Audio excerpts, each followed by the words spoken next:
Welcome to the stream. Welcome to the stream. It's a good night for the stream.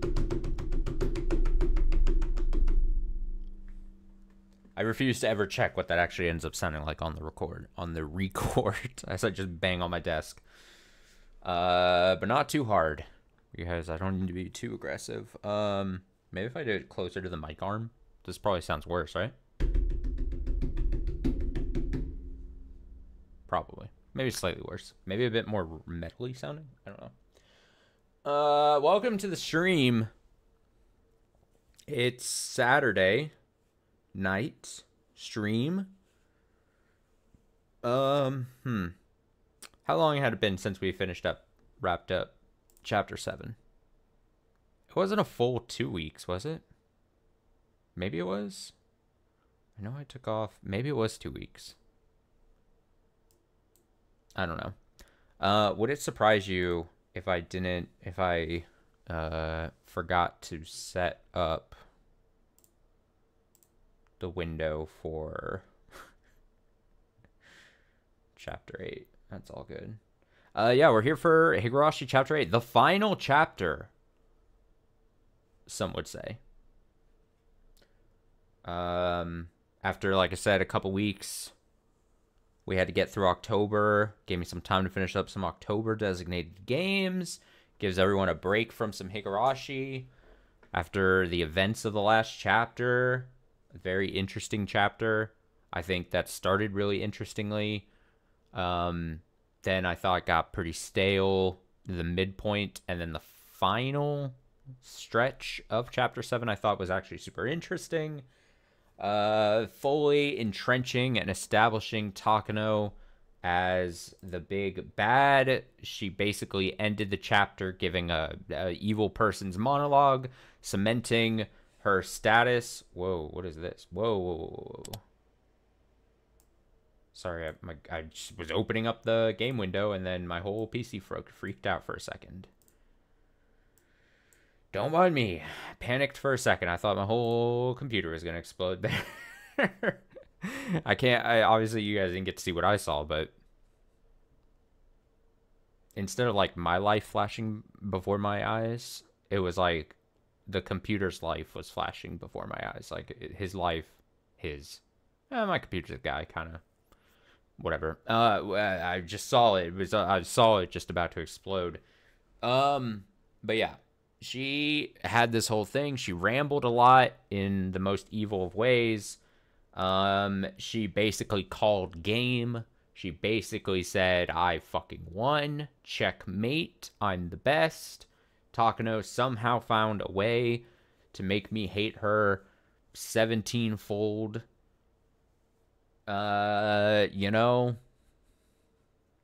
Despite the groups and most specifically Rika's best efforts and so many things falling in line for them, they still came up short.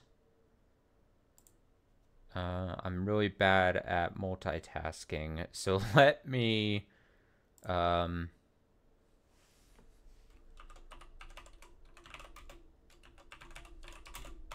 I'm getting the window. And bop. Do you guys see it? Yeah, you do. I did it. I found a way. There it is. I meant like literally 10 minutes before stream. I was like, make sure you get that thing set up. Totally forgot. So yeah. Despite everything, almost everything falling exactly in line, it just wasn't enough. And I think there was some, now it was a couple weeks ago, but I'm trying to remember. I'm pretty sure there was a line being in like, man, the whole squad was down for this to work. Because there was a prevailing thought that like, if we just believe as a team, if every single one of us believes, then that belief will be strong enough to overcome the bad things. And then I think there was a line in there that said, everyone believed, except for one. And I think they were specifically calling out Hanyu. Almost forgot her name. Hanyu. And so I was thinking about this last couple of days because I knew we were building up to starting here. I was thinking, like, damn, I don't know what this chapter is going to be now. Do we get another showdown after everything that happened? Do we get another redo? I mean, clearly it seems like that's what's going to be the case because we lost. And what else would Chapter 8 be, right? And then I was like, I don't know what it's going to be. And then I'm like, wait. It specifically made a point to say Hanyu didn't believe. I would bet $1 million that sometime in this chapter, Hanyu becomes real. And by becomes real, I mean is like a tangible character, like a human character on this board. And I bet it's going to be the whole point of really hammering home that Hanyu didn't have enough faith in the team and the outcome being what they needed it to be, that now this chapter is going to be reverse it, come back, run it back, but this time everything hopefully is going to be the same, except we have the power of Hanyu, but more specifically, the power of Hanyu's belief with our team. And I think that's, if I had to bank a guess here before we load this chapter in, that would be what I think is going to be the case, is that this chapter is going to be about, all right, especially with how hard they hammered it last time, right? It was like Hanyu didn't believe. We kept having to be like, Hanyu, you got to like think that this is going to be, she's like, you know, even if it doesn't work out, don't be upset. We'll just replay it. Oh, it's no big deal. I think the whole important aspect of that is going to be, all right, then we're going to do it. And by some weird situation, Hanyu is going to be, you know, the one that changes it enough, right? I think that's where we're going to be at.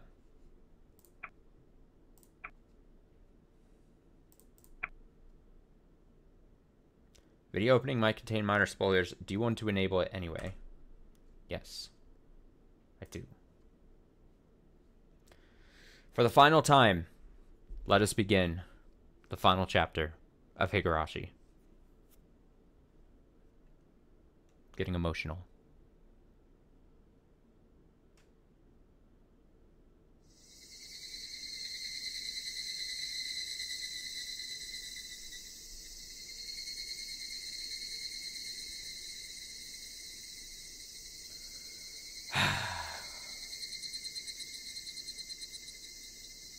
Crazy. It's crazy. I felt it's like a similar feeling I had for Umineko last year, where it's like you spend mostly a good portion of a whole year on stream reading this super slow, and then the end is in sight, and you kind of want to see how it wraps up, but you also don't want it to finish. There'll be a Higurashi-sized hole in my heart once it's done.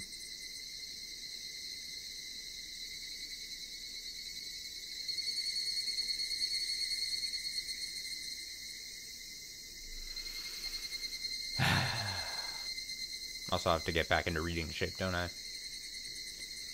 Don't I?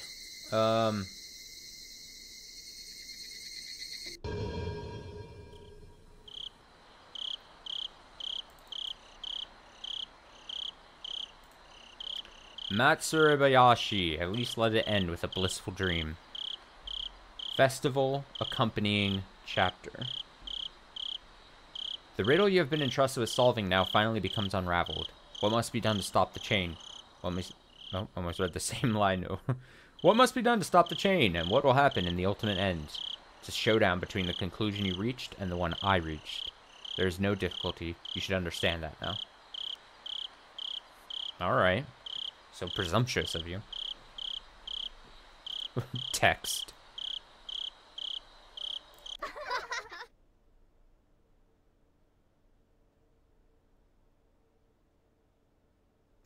Everyone is entitled to happiness. The difficult part is accepting that. Everyone is entitled to happiness. The difficult part is fulfilling that.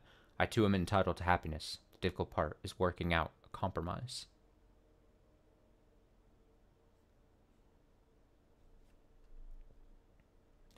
It's a work of fiction. Any resemblance to actual persons or organizations is entirely coincidental. Okay, some nice piano. Oh.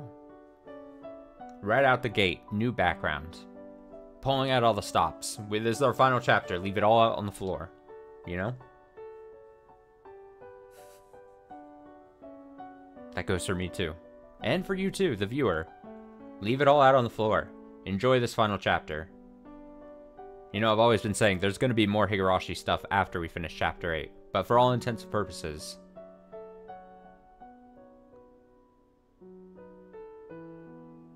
this is it.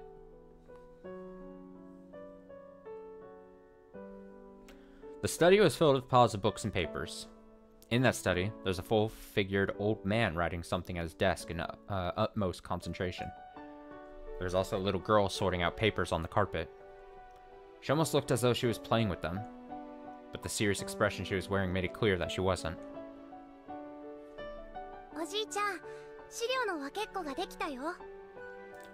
Grandpa, I'm done sorting them out. Thank you. Let's see, what happened? Look, there are lots of people with the same symptoms. It's way higher than the national average.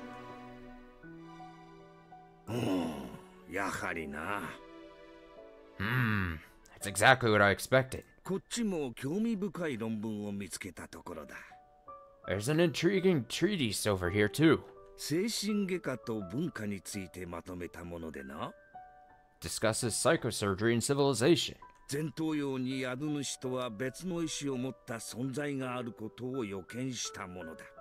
It also predicts the existence of parasites that inhabit the frontal lobe.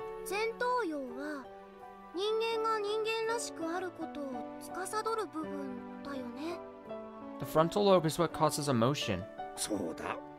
That's right. Emotions aren't created by the heart.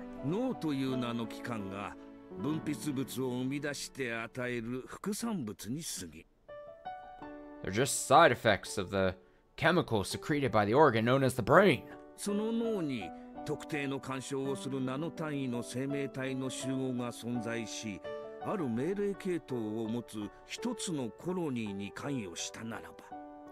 If parasites capable of acting on that organ did exist and spread to create a colony, then that colony's thoughts would be unified.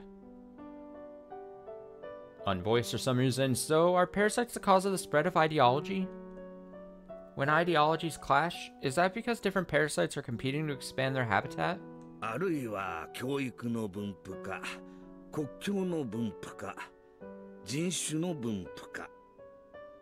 That, or to expand religion, to expand national borders, or to expand a race.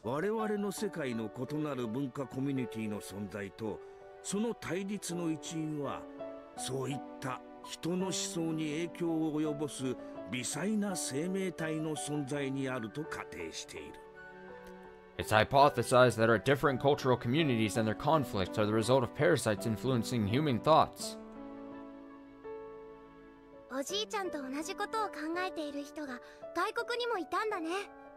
There are people in other countries who think the same thing as you, Grandpa. Of course there are.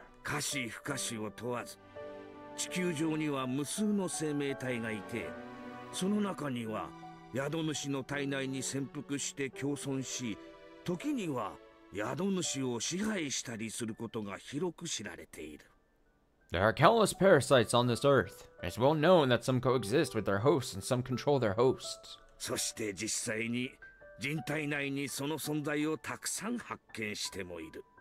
We've also discovered plenty of parasites that infect humans.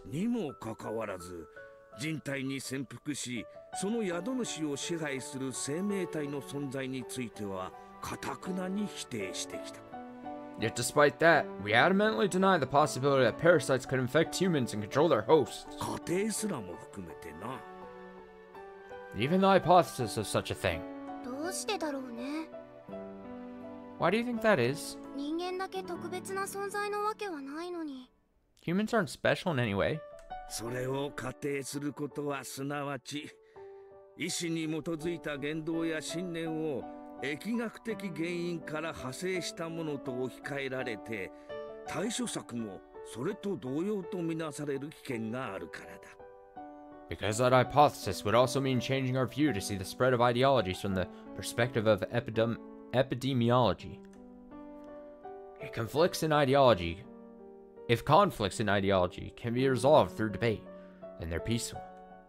But if those conflicts occur epidemically, they become frightening. And if one were to treat bad thoughts or the spread of culture as an epidemic? 中世の歴史に登場するペストなどを想像しなさい。Think about the Black Plague in Europe during the Middle Ages. 悪い伝染病が大流行する。A vile infectious disease spread. その患者を強制的に入院させ、完治するまで退院させない。They forced infected people into hospitals and didn't release them until they completely recovered. 完治できず、そのまま病院で死んでしまうこともある。Some even died in those hospitals. すると、その死体は焦燥となる。They burned their corpses. さらに患者が触れたものまで衛生のため全て没収して焼き捨てる。They confiscated and burned everything those patients touched for fear the plague infected it.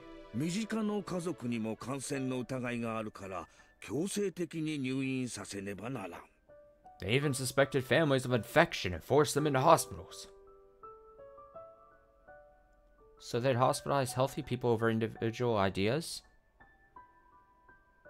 思想を病気と置き換えなさい。Replace an idea with a disease. The rest is the same. 完治するまで退院させない。触れたものは感染の疑いがあるから全て焼き捨てる。家族にも感染の疑いがあるから強制入院。Patients won't be released until they completely recover. People burn everything that may have been touched by the patient. They force the patient's family to go to the hospital. でも、思想なんて個人の自由なんでしょ？ People are free to think what they will, right? ペストとは違う。Thoughts aren't pests. If an idea was created by parasites, it would be exactly the same as a plague. つまり、思想は治療不可能な伝染病と置き換えられるわけだ。In other words, an idea is like an incurable epidemic. So you mean anyone with a different idea is treated like they have a disease? そういうことだ。That's right. この考えを延長すると、無差別、そして無秩序な大量虐殺が起こる。If we bring this to its logical conclusion, parasites could be responsible for mass murders of people belonging to different races or religions. そうすると、人類は大規模な粛清を肯定してしまう論調になりかねん。But this can be seen as justifying genocide. だから、脳内で宿主を支配する生命体を語ることは、今の時代ではタブーになっているのだ。Therefore, talking about parasites in brains has been taboo since the war. タブーって？ What does taboo mean? 触れてはならない。考えてもならないということだな。It means something people shouldn't get involved with. だから誰も研究せん。That's why nobody researches these things. いや、それどころか、脳内に侵入し、影響を及ぼす存在がいると考えることすら忘れられている。Nobody even remembers anything about parasites that live in the brain. 万物の長たる霊長類を支配する未知の生命体などいるはずがないと頭から決めつけている。They assume that parasites which control humans simply don't exist. なんだかお粗末な話。That's almost funny. いないことの証明なんて悪魔の証明。How can they prove something doesn't exist? 絶対に不可能なのに。That's just impossible. その通り。Exactly. 悪魔がいることを証明することはたやすい。Proving that the devil exists is easy. 悪魔を連れてくればいいのだからな。You just have to show him to someone. だが、いないことを証明することはできん。But you can't prove he doesn't exist. いないを連れてくることなどできんのだからな。You can't show somebody something that doesn't exist. Ha ha ha ha ha ha ha ha. なんだか脳脳を支配する生命体が自分たちの存在を秘密にするためにその宿主の人間たちを操っているみたい。 It's almost as if the parasites of the brain are controlling people so that they can keep their own existence a secret. Me and my grandfather shared a happy laugh together. 人間も自然界の生き物の一つに過ぎん。 Humans are simply another animal in this natural world. 食物連鎖の頂点にいるだけで、それをもって神格化された存在であると思い込むなど愚かしいことなのだ。 We might be at the top of the food chain, but it's foolish to think that we are superior to others. 人とてあらゆる微生物やウイルスに支配されうるのだ。 Humans can be controlled by parasites. その存在が今日まで発見されていないからといって、それをもって存在しないという証拠にはならん。 Just because the existence of such parasites hasn't been proven doesn't mean they don't exist. 絶対に存在する。 They exist. 必ず存在するのだ。 I know they do. 科学の世界にもたくさん存在が仮定されていて、そのずっと未来にそれが証明されたものがあるんだもんね。 That's happened before in the scientific world, right? そうだ。 That's right. それらの仮定をした科学者が全て生きているうちに評価を受けられたわけではない。 Not all scientists are recognized for their work while they're alive. 世まいごとだと呆れられ、その正しさを証明できなかった科学者も大勢いたのだ。 There are many who were ridiculed and couldn't prove their theories to be true. でもおじいちゃんは生きているうちに証明されるといいね。 But, Grandpa, I hope your theory will be recognized before you die. じゃなかったらおじいちゃんがかわいそう。 Otherwise, it would be so sad. 大丈夫だよ。 Don't worry. 神様は努力する者を見捨てたりはしない。 God doesn't ignore people who work hard. 努力は必ずいつか結実するのだ。 Hard work always pays off in the end. いつかってそれはいつ？ But when will that happen? 神がいつ降臨されるのかは誰も知らない。 Nobody knows when God is going to descend from heaven. それは例えるなら、泥棒がいつ訪れるのかわからないように。 Just like you never know when you'll be robbed. だから、予期せずしてその時を迎えて、 So we always have to be real alert and ready. 不信心であったことに歯ぎしりすることがないよう、常に目を覚ましていなさい。 So we don't miss our chance. That was something that my grandfather said all the time. Nobody knows when efforts will bear fruit, but it will happen one day. That's why you must always work hard, so you have no regrets when the time comes. Your efforts will bear fruit someday. That's what he meant. でもおじいちゃんが生きているうちに絶対に努力が実る？ But is it gonna happen before you die? 生きてるうちに認められなかった科学者がたくさんいるのに？ Even though there were so many scientists whose work weren't recognized while they were alive? That was such a cruel thing to say, but I didn't mean to be cruel. I had seen how hard my grandfather had been working, and I also knew he wouldn't live forever. I just wanted his work to gain recognition before he died. Do you know the resurrection of Jesus Christ? Yeah, he was crucified and resurrected after 3 days. You told me about it. How do you think Jesus was resurrected? Didn't he just get up as if he was waking up in the morning? He was buried after his execution, so his body was in the ground. Did he break open the tombstone and crawl out like a zombie? No, you silly girl. That wouldn't be called a resurrection. The sinners who killed Jesus imagined exactly the same thing. This is it's religious studies time here on the channel. Jesus predicted just before he was executed that he would come back to life after 3 days. The sinners buried Jesus, sealed his tomb, and posted guards to watch over it. But what Jesus meant wasn't that he would resurrect physically. He meant his teachings would be resurrected. After 3 days, Jesus' teachings were resurrected, and people regained their belief. The hearts of those who wanted to be shown the proper way revived his teachings. That's what the resurrection of Jesus is all about. He came back to life in the hearts of his believers. Jesus doesn't exist physically on this earth, but he exists in people's hearts. This is very interesting. In other words, that's when Jesus became an existence superior to humans. たとえ死後であっても正当な評価を受けられたなら Even if it's after the author's death. その偉業は必ずやよみがえる As long as his work receives a fair valuation, it will live again as a great achievement. その時私の体が朽ち果ててしまっていても私の存在はよみがえって評価を受けるのだ Even if my body is gone by then, my life will return and receive recognition. それはおじいちゃんが神様になったということ？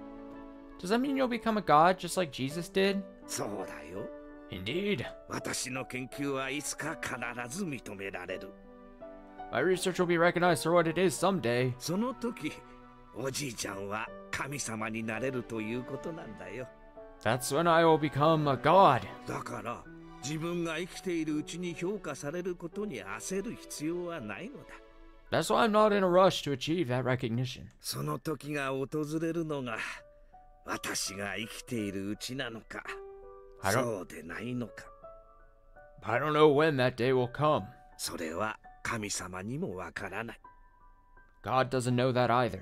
だがその日は必ず訪れる But the day will come. だからその日の訪れを疑うことなくひたすらに努力を続けなくてはならないのだよ That's why I need to continue to work as hard as I can.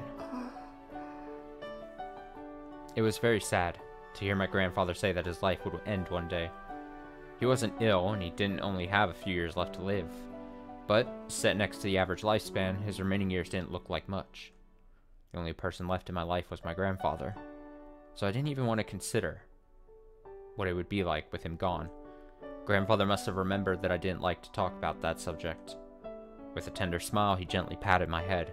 もちろんおじいちゃんも自分が生きているうちに研究を認めてもらいたい Of course, I want my research to be recognized before I だ die. から精一杯頑張るよ I'll do my best. Yep. 私もおじいちゃんが世界中の人に褒めてもらえるようにいっぱいいっぱいお手伝いする I'll do my best to help you too. I purposely didn't mention the before you die part. Caught myself before I said it. ありがとう嬉しいぞ Thank you. That makes me very happy to hear. Grandfather smiled in satisfaction. His research wasn't exactly outrageous. He wasn't trying to uncover the mysteries of the universe. He was only searching for the possibility that parasites could be responsible for human behavior. Nothing more than that. Nothing outrageous. It really wasn't a wild idea. We even had some leads. Hinamazawa Village, Shishibone City, XX Prefecture. The villagers there are possessed by powerful homesickness. When they are unable to return, they allegedly behave abnormally, as if they are cursed. There are also some bizarre rules in place in the village based on their belief system. When he was working with the military during the war, my grandfather noticed similarities between the people in Hinamazawa and assumed that some kind of existence was responsible for their odd behavior. He'd been researching it ever since then. In the middle of the 20th century, numerous strange diseases were discovered all over Japan. Most of them were caused by infectious parasites, and people started to pay attention to this forgotten field of study. Grandfather's research was simply one of those investigations into such diseases. Therefore, he believed it would be published amongst other research and attain recognition soon. But if his research didn't bear fruit before his death, I wanted to continue it. I wanted to continue his research. Grandfather taught me. Resurrection isn't something that happens physically. It's when your life's work is appreciated. That's what he meant by resurrection. That's when he'll become a god. So when my grandfather dies, he'll still be with me forever. I wouldn't have to be alone ever again. I will always be with my grandpa. Our works will gain recognition, and we will both become gods, gaining eternal peace. I will make my grandfather into a god. I will become a god. Therefore, we will be granted eternity. We'll be together forever and ever.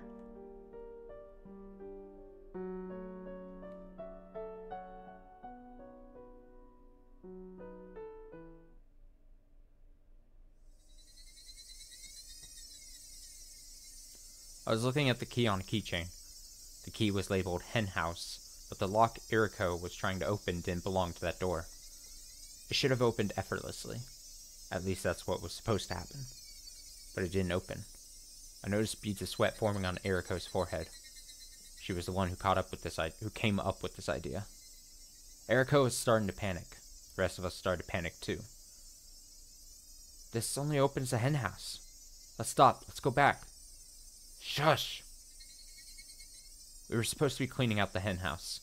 If they found us back here, if they found out why we were here and why we were trying to open up the lock to the back door, then all 4 of us were sure to be sentenced to Splayed Piggy. Don't panic, Umineko. The key opens this lock, right? You already tried it, right? Will you shut up for a minute? This is the right key. It's just hard to open, that's all. She was almost shrieking. Our hearts were pounding loudly.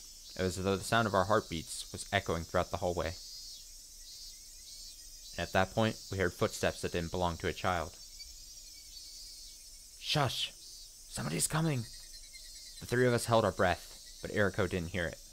She kept fussing with the lock and the key, as if everything would be okay if she could just open the lock. Umineko, somebody's coming, be quiet!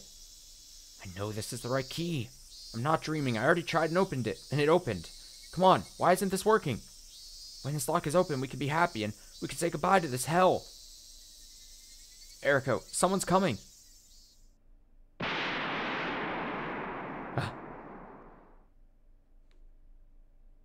Who? What? When? Where? Why? My father and mother died. I don't know exactly how old they were. I was too young to remember. They went shopping without me, and that must be why they were punished. It was a train accident. What a terrible disaster. A lot of people died in that incident. But maybe my father was one of the lucky ones. He was still alive when he arrived at the hospital, so he was able to share his final words with me. My mother died instantly.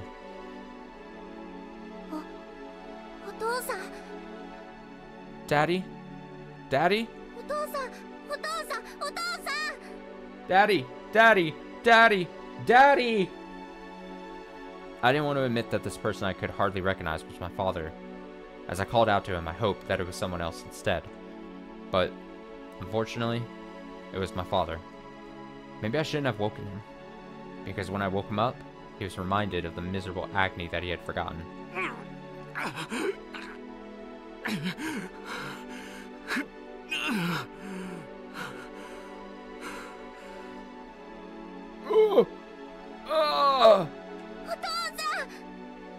Daddy! Daddy, daddy, daddy, daddy! He tried to move his right arm so he could pat my head, but his arm was wrapped in bandages and his hand was no longer there. I couldn't find his hand anywhere on the bed. I only had scary memories of his right hand. Its main job was to slap me when I did something bad, but I never wished it to be gone. Besides, that hand also patted my head, even though that only happened a few times. It was a big, warm hand, and it stroked my head very gently.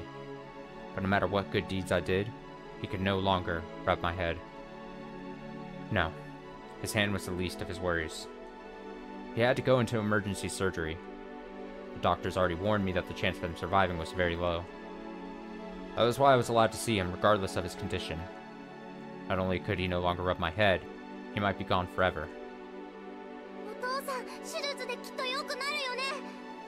Daddy, the surgery will make you better, right? Daddy, you'll get better, right? Right?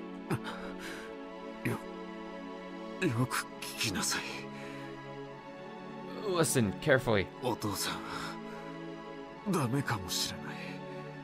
Your daddy might not make it. Even if I die. Even if I die, you have to be strong, okay? No, no, you'll get better. The doctor's going to make you better. だから死んだりなんかしないんだよ。 So you're not going to die. He was a stubborn and old-fashioned father. He believed endurance was a virtue, and he never complained about anything. That was why I couldn't believe he actually said he might not make it. I tried desperately to deny his words, but even that wish wouldn't prolong his life. My father, knowing his time was limited, tried to tell me some important things, but I interrupted his efforts by crying like a baby. I just wanted him to slap me, just like he used to do every time I cried like a baby. But he would never slap me again.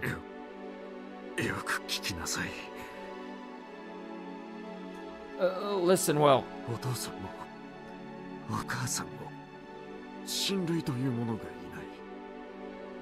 Your mother and I both lost all of our family in this war.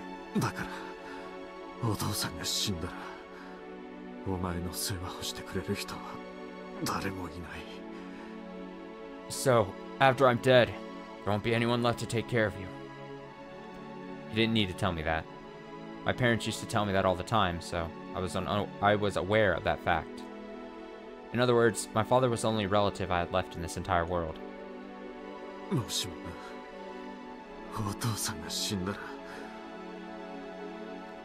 If I die... Oh, you can count on Dr. Takano.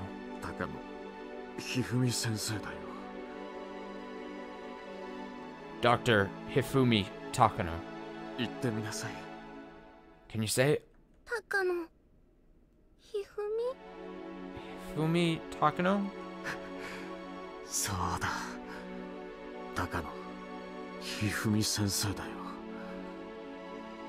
That's right, Dr. Hifumi Takano. He is my former teacher. He will help you.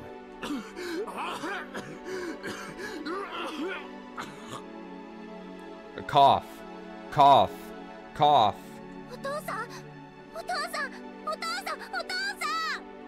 Daddy! Daddy! Daddy! Daddy! Many doctors came into the room in a hurry. He wanted to tell me something else, but the doctor stopped him from talking, so I wasn't able to hear him. I was kicked out of the room. I didn't know what to do. Nobody told me how my father was doing or when the surgery was going to start. And nobody told me that was going to be the last conversation I ever had with my father.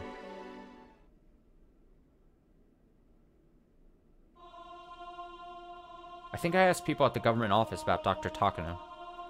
They'd asked me if I knew his phone number. I said I didn't.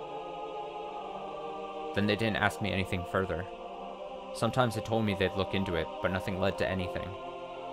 They couldn't find me a guardian, so I ended up going to an orphanage.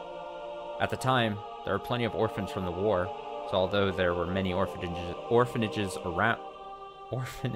around, they were all full. There were also some orphanages run by civilians. Why does that word sound funny to me? Orphanage, orphanages.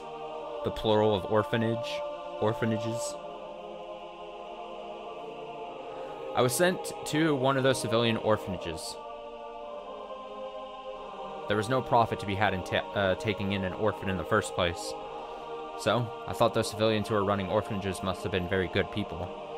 I was sure they hoped that the children would grow in this loving environment and enter into society with a sense of gratitude. But reality isn't so kind. How many children in this world can actually express their gratitude towards their parents in the first place? Children are supposed to be nurtured by their parents' love. Therefore, when that environment is destroyed, their hearts are wounded. Every child has his or her own personality. Receiving affection doesn't guarantee that a child will become someone angelic. Not everyone's heart can be healed. That was why there were some problem kids at the orphanage. Maybe I shouldn't call them problem kids, though. The sadness and despair of losing their parents, and the anger at having to hide such feelings filled those kids' hearts. Spending your time individually with the children could have solved their problems. But at the orphanage where I was, none of the staff members even tried to spend time with them or put in an effort to understand them. All they could do was make sure that the kids followed the rules. Therefore, they could only see the children's emotional pleas for help as problems. In this world, nobody expresses love without expecting something in return. The person who founded that orphanage was expecting something in return as well. He wanted the children to appreciate him. That was why such a faint dream was destroyed by cruel reality. The children called the orphanage a prison, and nobody appreciated the staff at all. In fact, all they did was complain. That made the staff slowly realize that love alone couldn't run a facility like that. Just like how the children called it a prison, the staff started to recognize the facility as a prison too. It was a chain reaction resulting from mistrust on both sides. Sorry, I gotta check something really quick. How do I...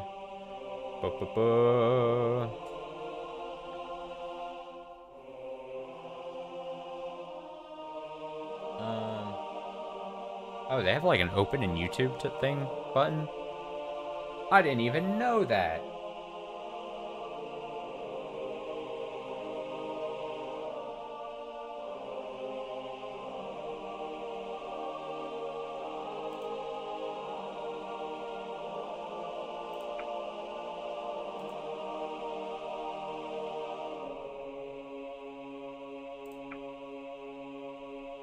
Sorry, I'm being like weirdly paranoid right now about something. Let me check something real quick.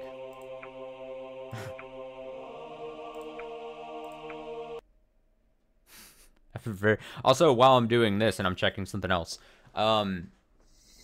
before I forget, because I'll probably forget if I wait till the end of the stream, this will return. This marks the return of Higurashi streams happening as often as Tuesdays and Saturdays, back like we're normally doing. But I should say that excludes this coming up Tuesday. It's a interesting day that's coming up Tuesday. There's a chance that I might not even stream come Tuesday. And if I do, I'm probably not going to be wanting to be full focused on Higurashi. So, I'm just calling it now. Like, after tonight, the next Higurashi stream will be a week from now. So it'll be next Saturday as well. And then after that, it should be every Tuesday and Saturday. So just get that out of the way before I forget. Okay. I just wanted to, okay, so just to explain, the paranoid thing I was thinking about was for some reason, I was like, damn, wouldn't it suck if I had the CGs off? I know this hasn't been a thing that we haven't had to worry about for the last couple of chapters, but obviously remember, if we all recall what happened at the start of the series, and then also make sure this is on, right? This was always 2. I think I was also concerned about this because we were missing a lot of dialogue, so for some reason I thought this was toggled weirdly. You know, I'm just paranoid about everything. Okay, and the background music's right. Okay. I just wanted to make sure. Sorry, didn't mean to interrupt. So rudely myself. The staff bound the children with rules so they could suppress problem behavior. There was a framed picture of the founder of this orphanage, but I had never seen him in person.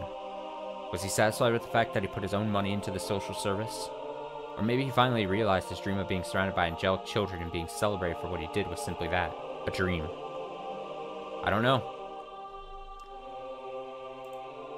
Just audio slightly there. Okay, but there's one thing I'm certain of. Such a dream didn't exist at the orphanage. There were so many rules and several plausible standards outlined for us. But the most valued one was silence. Children's chatter tends to increase each other's volume, just like mics drawing closer. And sometimes that leads to fights and the disturbance of others. So children were forbidden from speaking with each other. Harsh. That's that old school, like, children should be seen and not heard type mentality.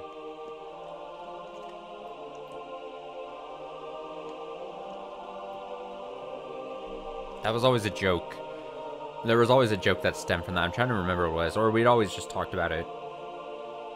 That makes it sound weird. Growing up, my parents were very anti children should be seen and not heard. So I think the joke was always like, it's not like that type of situation. I always talk about growing up with a lot of brothers and sisters, and just how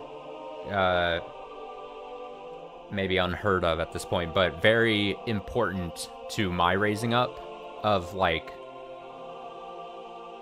how important, like, God, this sounds so corny when I say this, but it truly was, like, how important dinner time conversations were as like a family.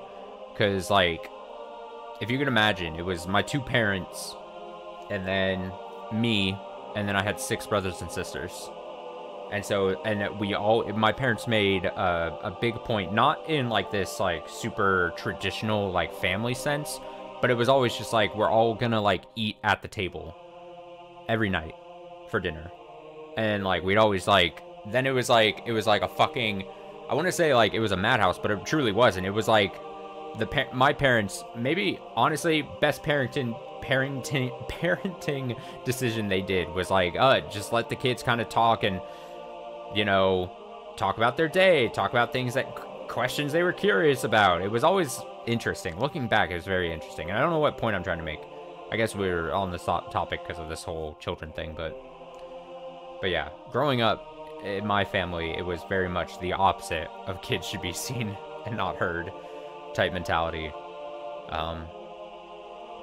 Because damn, were we just all like yapping at the table. But it was like, we were all like, it wasn't like everyone was holding like multiple different conversations. It was always like, and it was, but it also wasn't like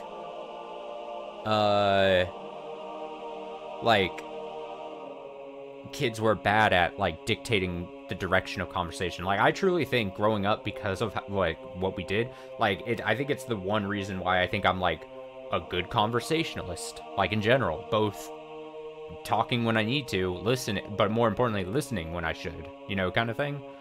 Because obviously I think listening is the most important part of a conversation. Wow, this sidetrack I'm on is making no sense, and also is coming across as weirdly preachy. But I don't know. I guess all of this is to say, this is kind of a fucked up situation. And I was trying to pull in my own personal thing.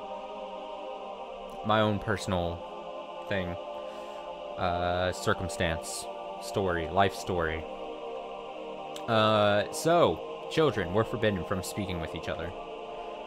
If those disallowed, they must have thought things would go smoothly.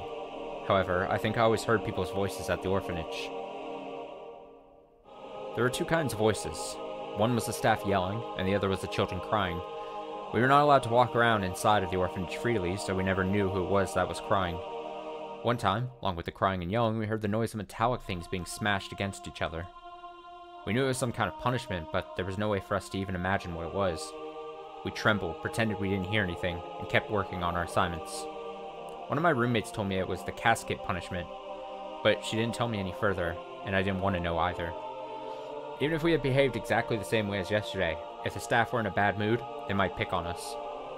So, even if we didn't want to know, I might suddenly find out what the casket punishment is one day. The footsteps of a staff member were getting closer. We noticed them, so we strained our backs and pretended we were studying hard. It was more important that the staff saw us doing so than us actually getting any work done. I noticed the girl next to me was falling asleep, so I poked her with my elbow. She noticed my signal and strained her back like the other children. It was almost evening. This was the hardest time for us to keep ourselves awake, and the most dangerous time. The door to our room opened, and a mean-looking man showed up. Then he looked around to make sure none of us were falling asleep. Even if we were actually studying hard, if we thought we were asleep, we were out. That was why we had to make sure we appeared to be studying very hard. The man walked around our desks. I hoped he would just walk by me. That was what we all prayed, as we kept working on our homework. The more we pretended to study hard, the more we could hear the sound of metal objects. The sound of metal objects crashing into each other, along with screams. We couldn't even imagine what the poor subject of that punishment was going through. Maybe there was something even worse than the casket punishment. To erase such fears, we tried to concentrate even harder on our work. We kept working. As the metal sounds and the screams went on forever... I thought there was going to be more. I read that weirdly.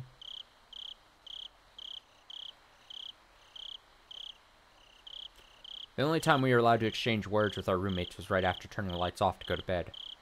Being located in the middle of the mountains, the orphanage was very quiet at night. After making sure the staff members were far enough from our room, we enjoyed talking amongst ourselves. That was the only leisure time allowed to us. Though it wasn't anything nice like enjoying pleasant conversation. Why? Because we mostly talked about others behind their backs. We spoke of things like, that member of staff is only strict or unfair or malicious towards this person, and so on.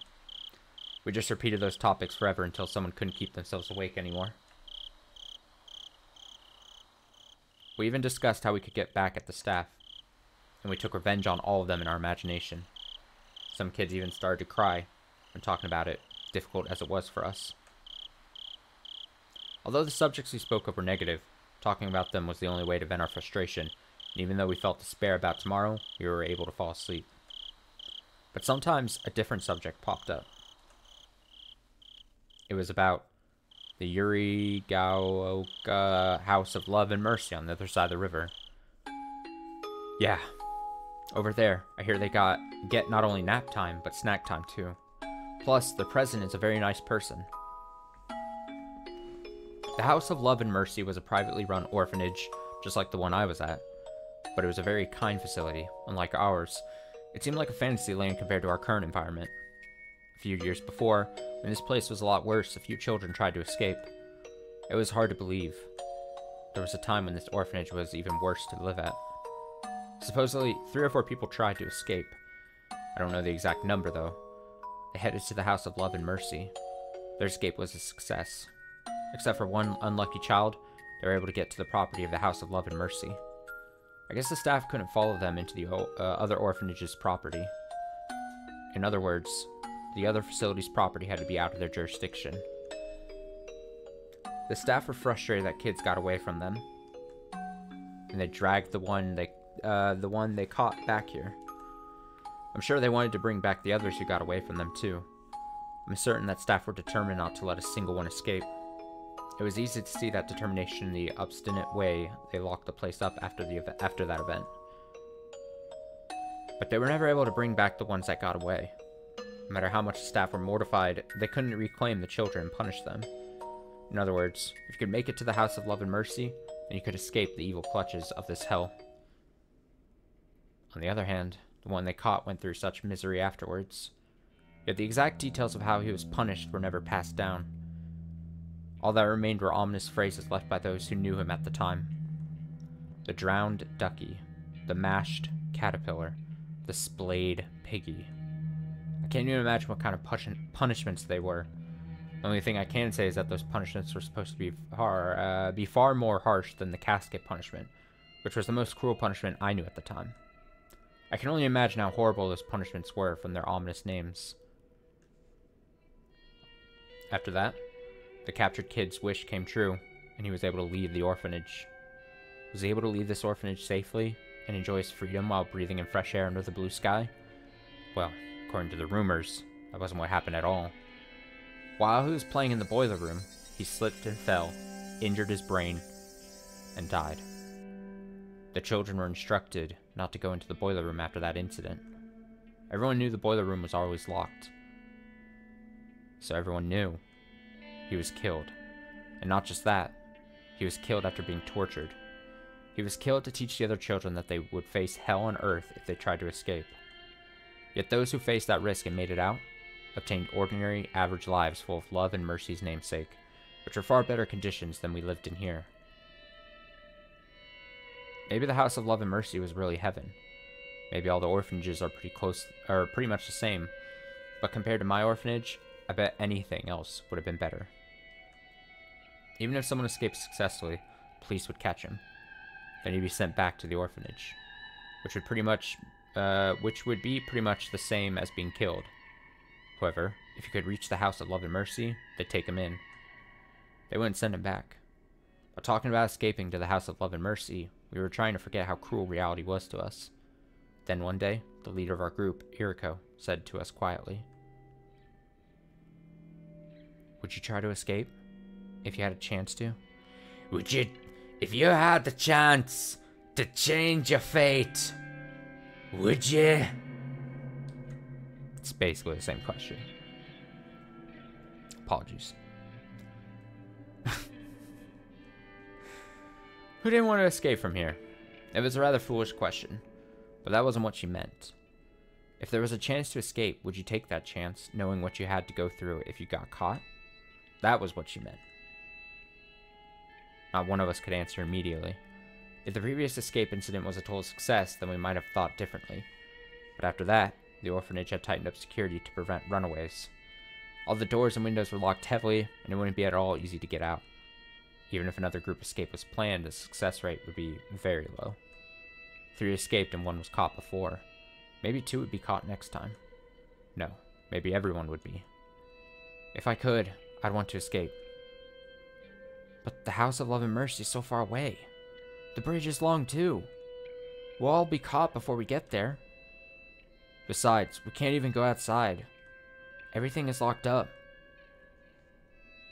There were locks all over the orphanage. To escape, you need a key for both the inside and the outside. And after the lights were turned off, even each section of the hallway was individually locked. Make no mistake, this was a prison. According to the rumors, orphanages received government funding depending on the number of children they house. So, if anyone escapes, they lose money. Also, if we were to expose conditions at the orphanage, they would end up being inspected and things would get complicated for them. That was why they were so intent on keeping us locked up. Sure, if there was a chance I would want to escape, but realistically, there's no way we could. Every door is locked. Well, did you know? The hen house in the courtyard uses the same key as the door to the back stairs. Huh? Really? Shh. Eriko shushed us. Sometimes mass-produced locks take the same key. Of course, most places use different kinds of locks so that this won't happen, but the staff at the orphanage must have overlooked it. So there were 2 locks that used the same key at the orphanage. However, most of us never had a chance to even touch the keys. But there were a few exceptions. One of those was the hen house. Each room group took turns taking care of different chores. If your group was assigned to clean the hen house, you'd have to get the key to it from the teacher's office. You were supposed to return the key immediately after you were done. But while taking care of the hen house, the key was in the children's hands. While the staff would occasionally come around to check, they couldn't keep an eye on us forever. Eriko-chan, you aren't thinking about using that key, are you? Let's not. It's too dangerous. Of course it's dangerous if there's only one of us. But it's different if we're in a group. Wait, why? Do you know why only one kid was caught the last time they tried to escape? They were desperate. And so to escape as a group, they did something. To increase the chance of success. That was why only one of them was caught. What did they do? They scattered as they ran. They dashed in different directions. They waited until the day when there was only a few people working at the orphanage and ran this way and that. And so, although it all depended on luck, it would increase the chance of success for sure. On your own, you'd probably have no hope, but if the staff were to chase after other children, then your own chance of escaping successfully would increase. In other words, Eriko was inviting us to escape with her. The more children joined, the more each of our chances would increase. But among us, there were children who tattled to the staff for their own benefit, so she had to be very careful about who she talked to. Eriko must have trusted us a lot. Eriko, me, Tomomi, and Kikuko. 4 children. Do any of you want to stay here a day longer? The 3 of us shook our heads. But at the same time, we couldn't agree to escape with her either. Of course we don't want to stay here a day longer, or even an hour longer. Even if we did exactly the same thing as we did yesterday, we might get yelled at tomorrow. I can't stand this anymore. I can't stand living in fear of what to do and what not to do so I won't be yelled at. We all feel the same way. We could endure strict rules, but it was almost impossible to endure vague ones. It wasn't too much of a stretch to say that the rules depended on the mood of the staff. This is okay, that isn't okay. Such borderline rules change daily, and if we were to say anything about that, we would be treated horribly for it. I will escape, even if I have to do it alone. Like I said, the more people that join, the better our chance. Think about it. If they find out about this henhouse key trick, they're sure to change the lock on the back door. In other words, we only have one chance. So even if you regret not joining in later, it'll be too late. But, I'm scared. I'm scared too. If we get caught, we'll be killed. Tomomi and Kikuko, I always have trouble saying that, weren't the only ones who felt afraid. The fear was perfectly understandable, because all of a sudden, the fear of the punishment that would follow had become very realistic. I'm sure Iriko felt the same way too, but her courage was suppressing her fear. And because of that, she shared her idea with us. So, do you plan to stay here forever? No way! I know you're scared, but this is the only chance we have. You have to be brave just this once. What about you, Miyoko? Don't you want to go with me? Unlike Tomomi and Kikuko, I wasn't trembling that much. Of course, I was scared in my own way, but compared to the other two, I must have appeared rather calm. Can we really escape? Of course, Eriko couldn't guarantee our success, but I had to ask her anyway. There's no guarantee, but if you join me, I'll have a better chance of escaping than trying to run on my own. Of course, same goes for you too. Eriko gave a calculated reason, but I'm sure she just wanted a friend to agree with her. That was probably more important to her than increasing her chances to escape. Tomomi? Kikuko? If you're too scared, then I won't force you. Miyoko and I will escape ourselves. 2 is enough. Well... Eriko rushed the 2 to make up their minds. It almost looked cold, but that was her way of mustering their courage. Because it was very possible that, regardless of the outcome of our escape attempt, as our roommates, those 2 would be held responsible. It's not like we'll do it tomorrow. Our turn to take care of the hen house is in a week. We'll wait for the perfect time to do it. If we don't feel that's safe, then we'll wait until our next turn. We'll be very careful. The rotation of the staff and the timing are important, but we also each had to know the way to the House of Love and Mercy. We were planning to split up, so we had to know the area. I made up my mind. Okay, I'm coming with you. But let's time our escape very carefully, okay? Of course. We'll be killed if we get caught. I don't want to die. I'll come too. Me too. Tomomi and Kikuko agreed, and so we all decided to escape as a group. We waited for the perfect opportunity. We waited for the day where only a few staff members were at the orphanage, and we decided to let God take care of the rest. Oh, we snapped back here. Ah, it's open! Maybe it was the way I did it. Eriko tried to open the lock several times without success, but I got it open on the first attempt. Back door opened slowly, and we felt a cool breeze. This wasn't the world of freedom just yet. In fact, it was the exact opposite. If the staff were to find out we were here, we would be in big trouble. It was a world of danger. But unless we went through that dangerous world, we wouldn't be able to go to any further. Yoshi. Okay. Ikuyo. Let's go. I think Eriko wanted to say that. We were planning to leave with that as our cue. But what we heard instead wasn't Eriko's voice. Uh-oh. Oh, what are you kids doing there? We started to run. It was raining. We all got soaked immediately and our clothes stuck to our skin. While that would normally be very uncomfortable, we couldn't even stop to think about that. We could only keep running in the rain. We were dashing on gravel, but it felt more like trudging through a muddy rice field. My feet kept sinking and I couldn't pull them up. I was frustrated because no matter how fast I tried to run, I wasn't gaining any speed. I felt a sense of urgency. I heard someone yell an escape behind me, and all I could do was run like crazy. Okay, everyone go in different directions. Come on, scatter! With Eriko's cue, we all went different ways, hoping they wouldn't be coming after us. Would we be able to reunite safely at the House of Love and Mercy? All four of us there together, or maybe someone would be missing. No, maybe everyone else would make it, and I'd be the one who gets caught. My thoughts were interrupted by the voice of a staff member coming from behind me. Hold it! Wait, hold it right there! The staff member should have numbered fewer than us. So if I was lucky, they wouldn't be coming after me. Praying that the staff voices I heard in the distance weren't after me, I looked back for a moment. If I had time to turn around, why didn't I take another step forward? Why didn't I try to escape further? As I turned around, I felt a huge hand cover my face. Its pinky finger slipped into my open mouth. The hand grabbing my face shoved me into the muddy gravel. Of course, I didn't stay quiet. I fought back.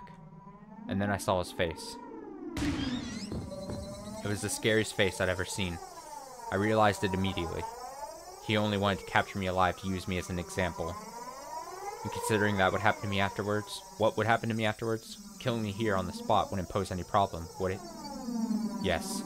He looked at me with unworldly hate, ready to end my life here and now. His pinky finger ended up touching my tongue. Ew, get your fucking finger out of my mouth. The indescribably nasty taste sent an icky feeling through my whole body. Ah, that's it.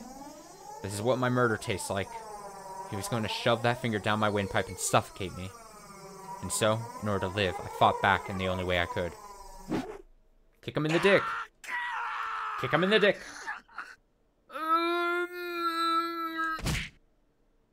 Yeah! Something warm filled my mouth. It felt like swallowing blood after a nosebleed. I spit it from my mouth and ran without turning around, leaving behind the staff member clutching his pinky finger. Oh, did she like... Oh, did she... Oh, man. Just bite down as hard as you can. Got him.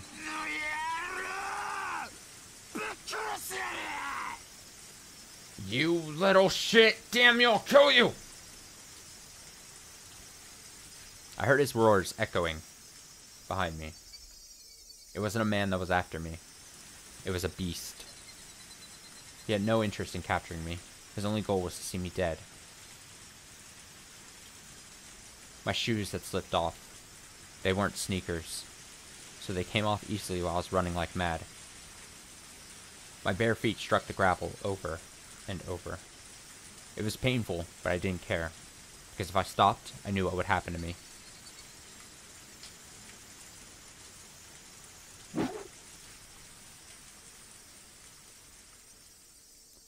Tree branches cut my face and barbed wire scratched my thighs. My feet and toes were bloody from running on gravel. The blood from the staff member's pinky finger dripped down from my mouth, staining my chin and chest. I was running for my life, with scratches and cuts all over my body. If I were to get caught, I'd be killed. If my pursuer had any sense, then I would be killed after being tortured. But if he didn't, I would be killed on the spot. I don't want to be killed. I don't want to be killed. My lungs and heart were about to explode. My mind was blank from fear and lack of oxygen.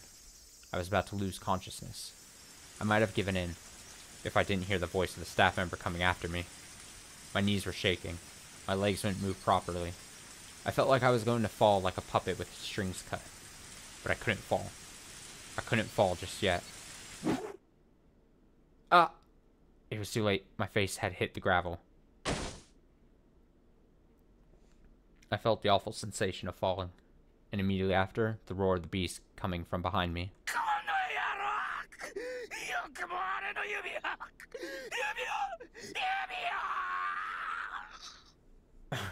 Damn you! My finger! My finger!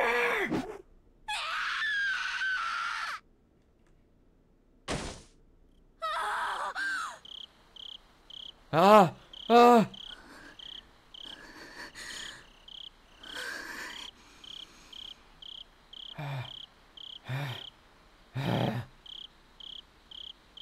I must have hit my thigh against the steering wheel when I jumped. I can feel the throbbing pain, delayed slightly. I'm sweating all over. I wiped the sweat on my forehead and put my hand on my chest, only then realizing how fast my heart was beating. I rubbed my thigh. I rubbed it in a straight line. It's not where I hit the steering wheel, but I feel like this is where it hurts. I can't see a scary beast in the moonlit car. I have my shoes on and I'm not covered in blood. My toes are fine too. Someone knocked down the window, startling me. Sansa, 時間です。 Major, it's time. ありがとう。 Oh, thank you. I wanted to take a nap, so I told him to come wake me up in an hour. Maybe an hour was too long. Too long a nap actually makes you tired. I put my seat back up and got out of the car. The cool breeze feels good on my skin. I only see the moon. There's nothing else to see on this mountain trail. My car and a command vehicle disguised as a trailer are parked on the side of the street. I can still feel that bad taste in my mouth. I spat it out on the side of the street. But even that couldn't get rid of it. The taste of blood, saliva, and rain. Sweat from my forehead and raindrops got into my mouth, but I couldn't swallow, so I ended up drooling. That sensation around my lips brought back memories, and I tried to wipe my mouth.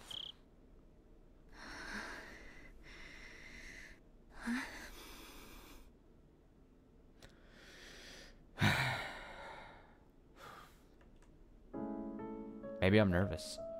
That's why I had such a bad dream.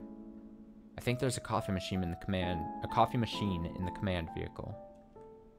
An unpleasant cup of coffee will wake me up. どう？何か動きは？ So, has anything happened yet? いえ、何も。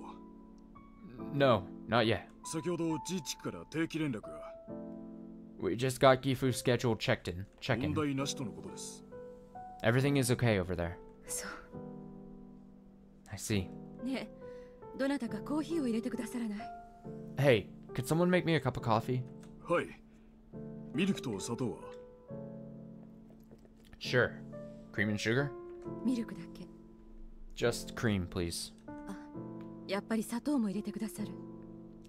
No. Please, put in some sugar too. I still have a bad taste in my mouth. The feeling of biting and crushing his little finger and his filthy blood filling my mouth. I'm sure a sweeter cup of coffee will wash down that bad taste and also wake me up from my nightmare completely.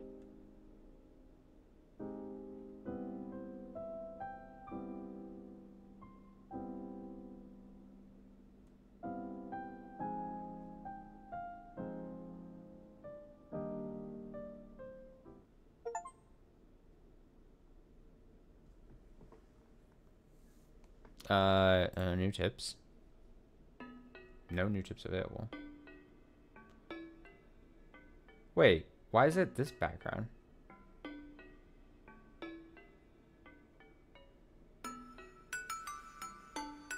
Do I have... I have to, right? Why is it...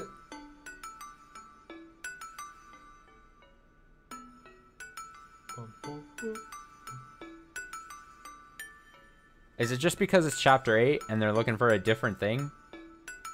That must be it, right? Instead of what do we normally get here? Am I just completely paranoid about everything? Paranoid for no reason? Wouldn't we have also had an opening movie by now? Where is everything?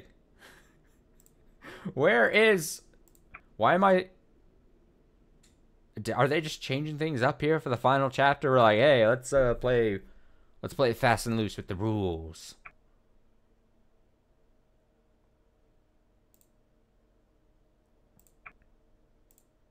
Let me see something.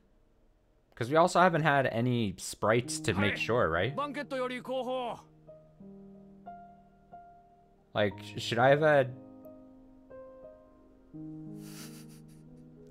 Why am I... Why am I paranoid? I'm closing the game. 1 sec. Because, like...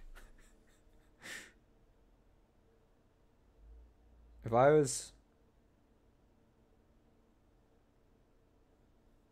Let me check something.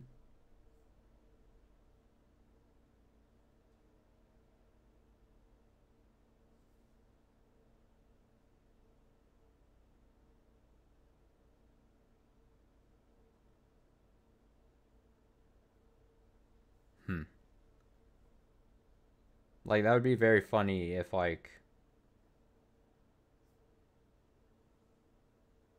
For some reason, I didn't have, like... I didn't download the mod on the final chapter or something. Because is it the mod that gives us the... Like, obviously the updated sprites, but also, like, the opening movie? Would we get the opening movie if I click replay on this?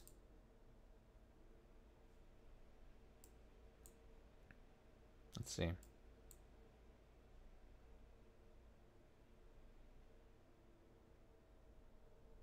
Don't make me paranoid. Don't make me paranoid. No, it just comes to this.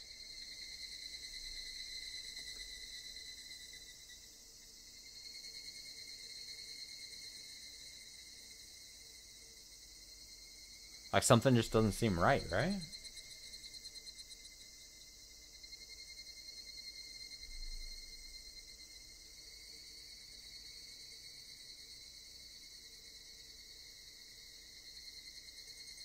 Is it maybe that there are no tips in Chapter 8? But then why would they have the tip screen?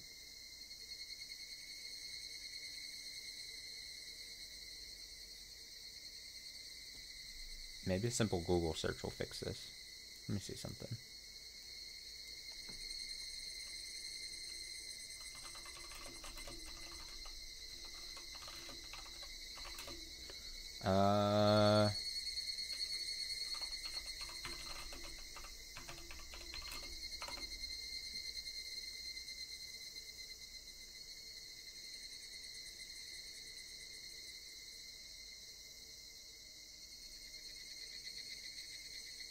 Is there maybe...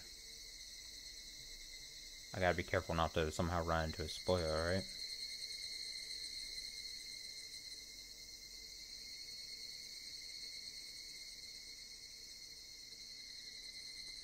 Because I did hit...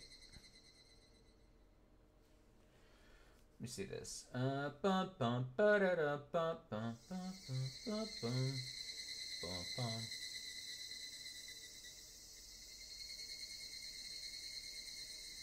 Character sprites, console.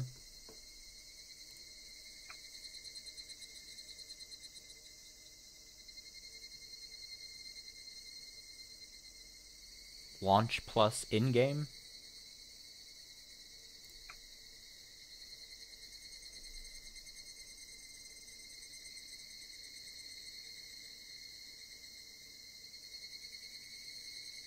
There's usually no need to set this manually.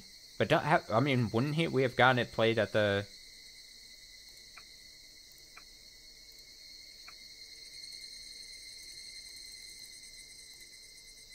What are the chances that I'm not supposed to see the opening movie yet? Maybe they just change it. But also, like... Where's my opening movie, damn it? Maybe at the extreme risk of fucking everything up. Let me just see what happens when we do that. Because... I mean, do I just trust the game? I don't know. Wouldn't we have gotten it already? That's what I'm trying to say. Fuck it. I want an opening movie. This is the start of the final chapter. And if it's an opening movie, wouldn't it have been in the opening? Like, I can't. Let's see what happens when we do this. Oh, see, we didn't get this before. What is it?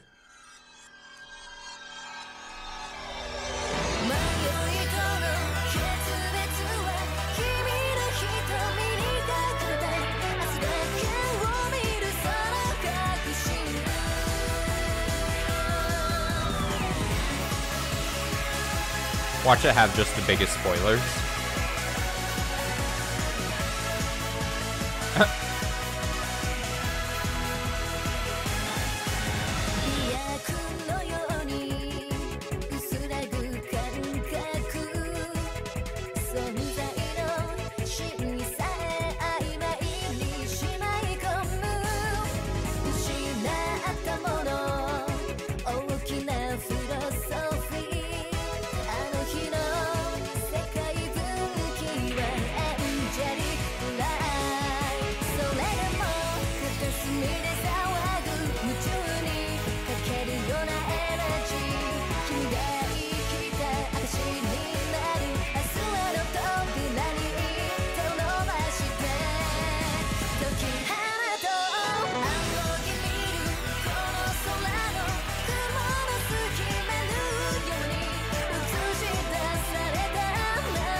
I'm going to assume that that it's not didn't just fuck up or something, and that maybe it was supposed to just play at a later point. But maybe maybe I'm the fool for not just trusting in the process, right? But I don't know. I also feel like, just out of selfishness, like I want to see the movie, the opening movie on the first stream of the final chapter, you know? Anyway, let's begin. Like, I guess this just scared me for some reason, like, but maybe this has just looked different because it's whatever. I mean, if the game wasn't modded, if for some reason I didn't have the modded game, then I wouldn't have that mod menu. So it's so funny. It's so funny. We get to the final chapter and I'm just like questioning everything for some reason. Nothing is real. Challenge everything. All right, let's just go then. I don't know. Banquet to back end, over. One more speaker, then the toast starts. Are you ready? This is the back end, we're ready.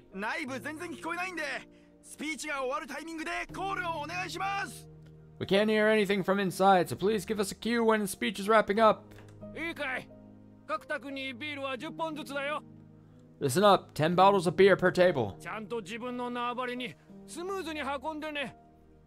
Make sure to deliver them to your area smoothly.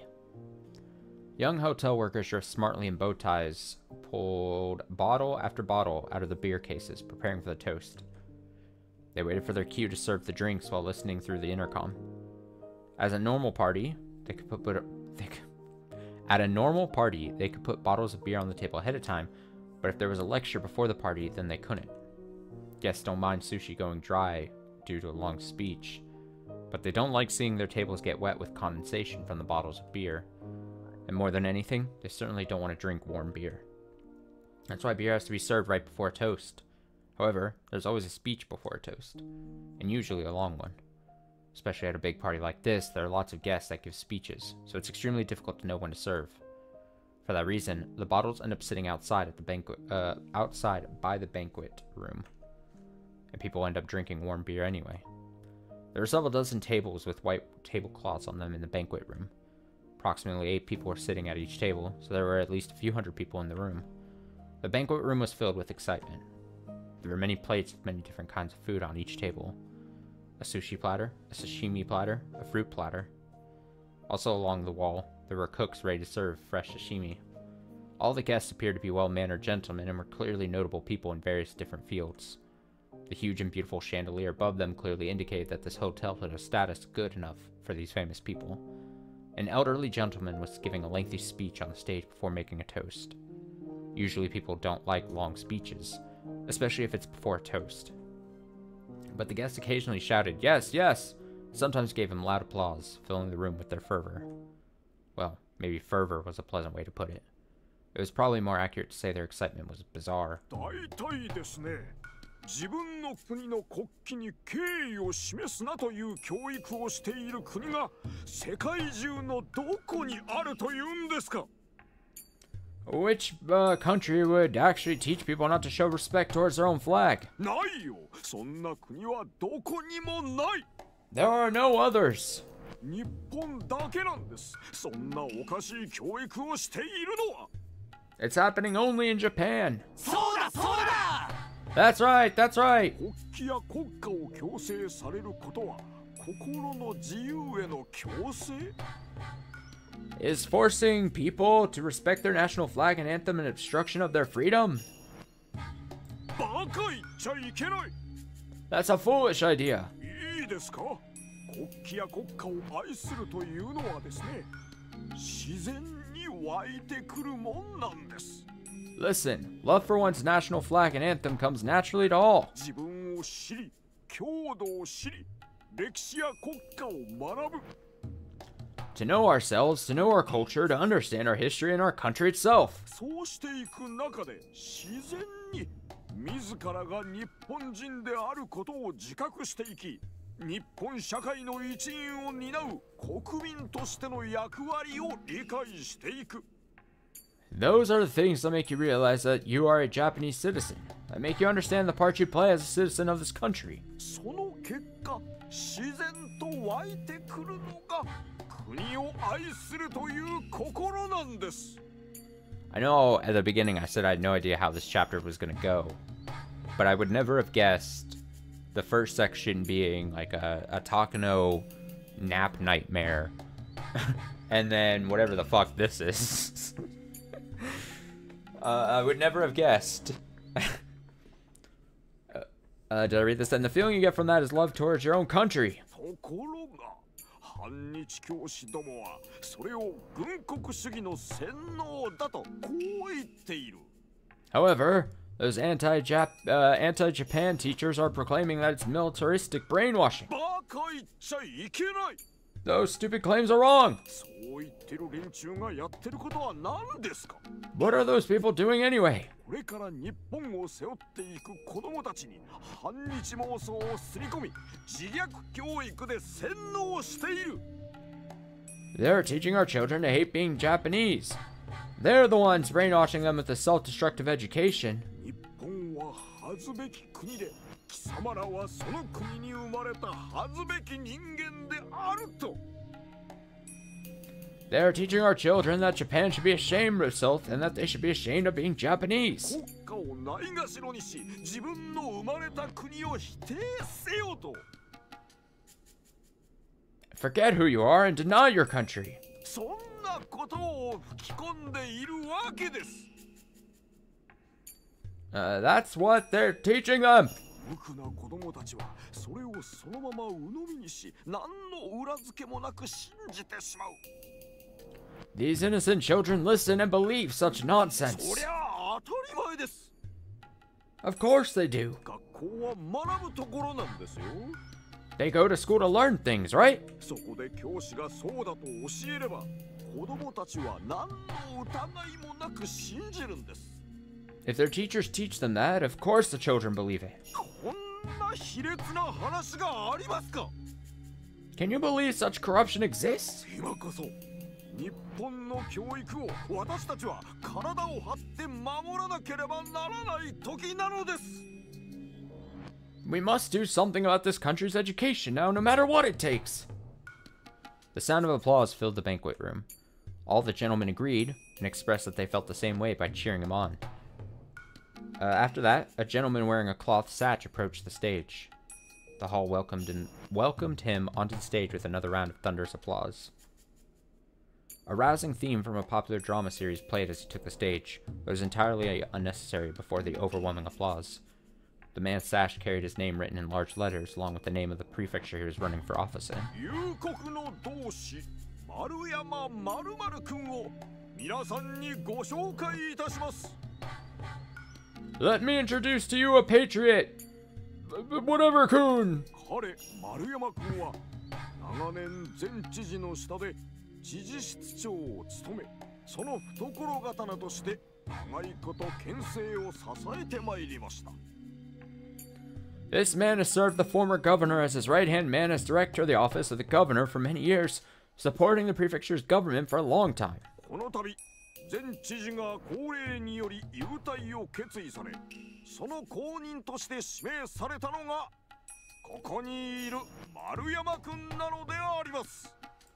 Since the previous governor has decided to retire, he was appointed as the next governor. 私の県にも実に悔しいことに反日教師が何人もおります。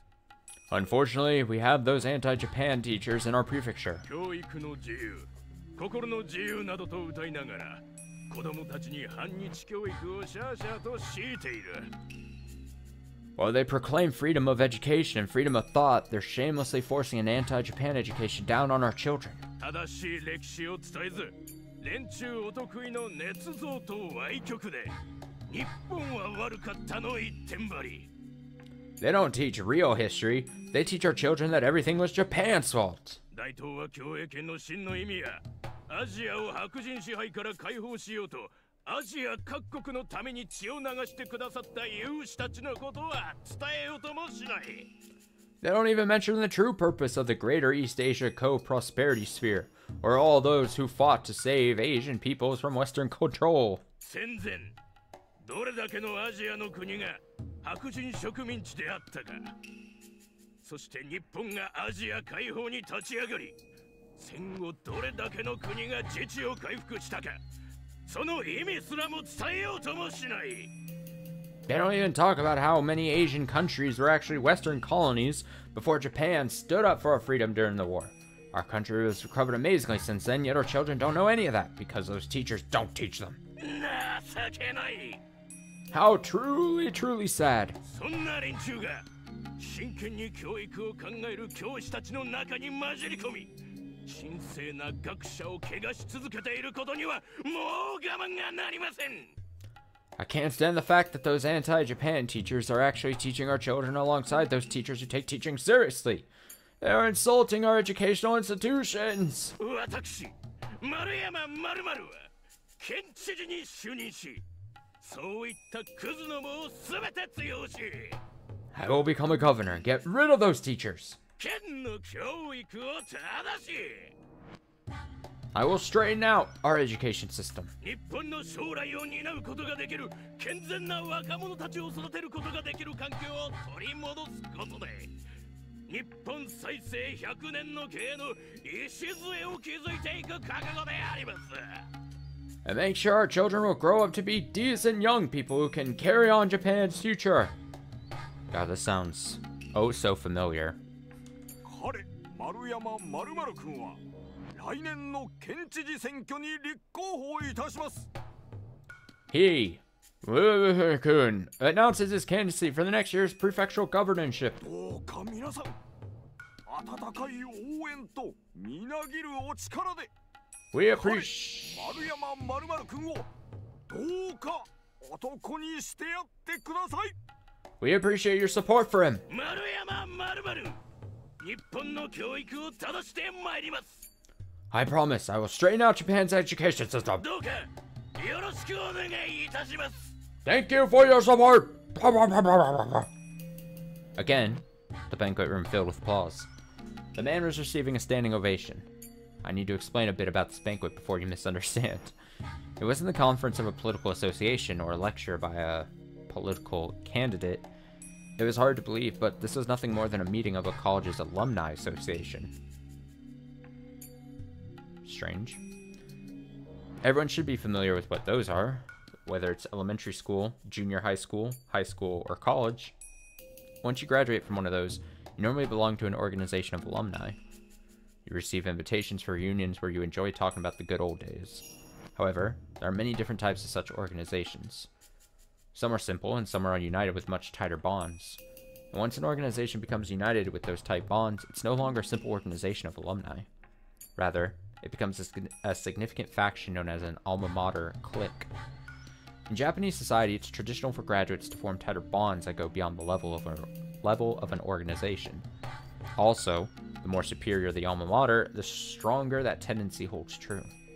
The Imperial University, one of the best universities in the country, is famous for the deep bonds it graduates from. Is famous for the deep bonds its graduates form. I got it. Why do superior people like to bond? Maybe because they take pride in being superior, but more than that, maintaining connections is the most significant reason. All Imperial University graduates are elites in their respective fields. They are likely to succeed and become important people. When they do, the unity of their alumni association gains immeasurable meaning. In fact, even today, the Imperial University graduates maintain their tight academic clique, and they hold great influence throughout many different fields. They interact with other universities as well, so the graduates' bonds are extremely tight even today. Additionally, while Imperial University usually refers to the University of Tokyo, sometimes it's used to mean all 7 major universities in Japan. They are located in Tokyo, Kyoto, Tohoku, Kyushu, Hokkaido, Osaka, and Nagoya. They are all great schools. There happens to be an organization of alumni that includes all of those 7 universities. The elderly gentlemen in this banquet room were each from one of those organizations. However, not every graduate would get an invitation here automatically. Also, this is, I don't want to say a foreign concept to me, but like, I just can't relate because like, I have no huge ties to the university I graduated from. Like, I got my degree, I paid a shit ton in tuition, especially for like out-of-state rates, and then I got my diploma, and then I was like, peace, don't come begging me for more money. Don't ask me because I'm not paying. I already paid exorbitant out-of-state college tuition fees. You're not getting more out of me, unfortunately, but good luck is basically what I tell them.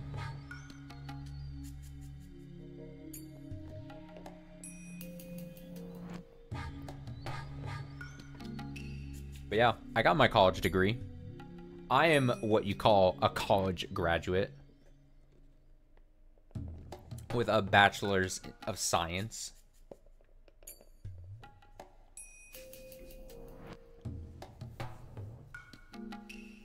And now I stream.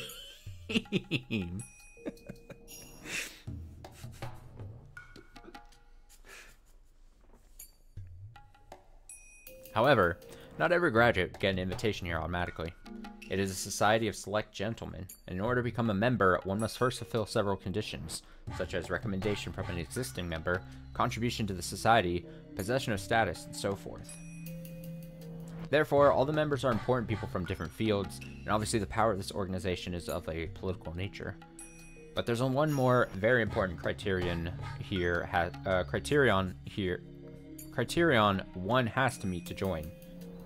I don't know why I'm having trouble reading tonight. It's every night. I always say that. I think every time we sit down to Higurashi, I stumble a bit, and I go, oh, I'm having such difficulty reading. I don't know why tonight, of all nights. And then it's like, you could probably go back. I've probably said that about like on at least 80% of Higurashi streams. I'm just making up an excuse. I'm just constantly making up an excuse when the real reason is just I can't read. I'm bad at reading.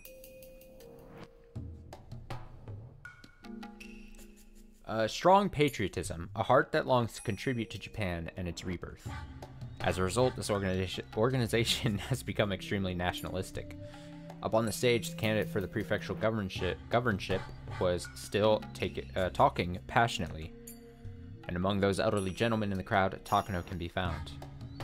There we go. I was like, how is this tying back to where we're at? It's always Takano. Takano seemed used to this kind of conference and seemed unsurprised at anything that was said. But at the same time, she looked rather fed up with it. As she was in attendance, she must have been one of their members, which meant she possessed not only an extremely excellent academic background, but that the older gentleman here had acknowledged her equivalent contributions to society, that she possessed strong patriotism. However, her academic background was the only qualification she had met to join. She was only able to join as a special case because of her connections. She didn't even hold prejudiced ideas like the other members did. So, why was she here today? Probably because of the same reason as the man giving a speech up on stage. The man on the stage didn't actually have prejudiced ideas, much like Takano. He only prepared a speech that he knew the guests would like. Politicians only want votes. Each and every person has a vote, but appealing to each one of them takes too long. So the most efficient way is to appeal to organizations with a unified idea and a unified will.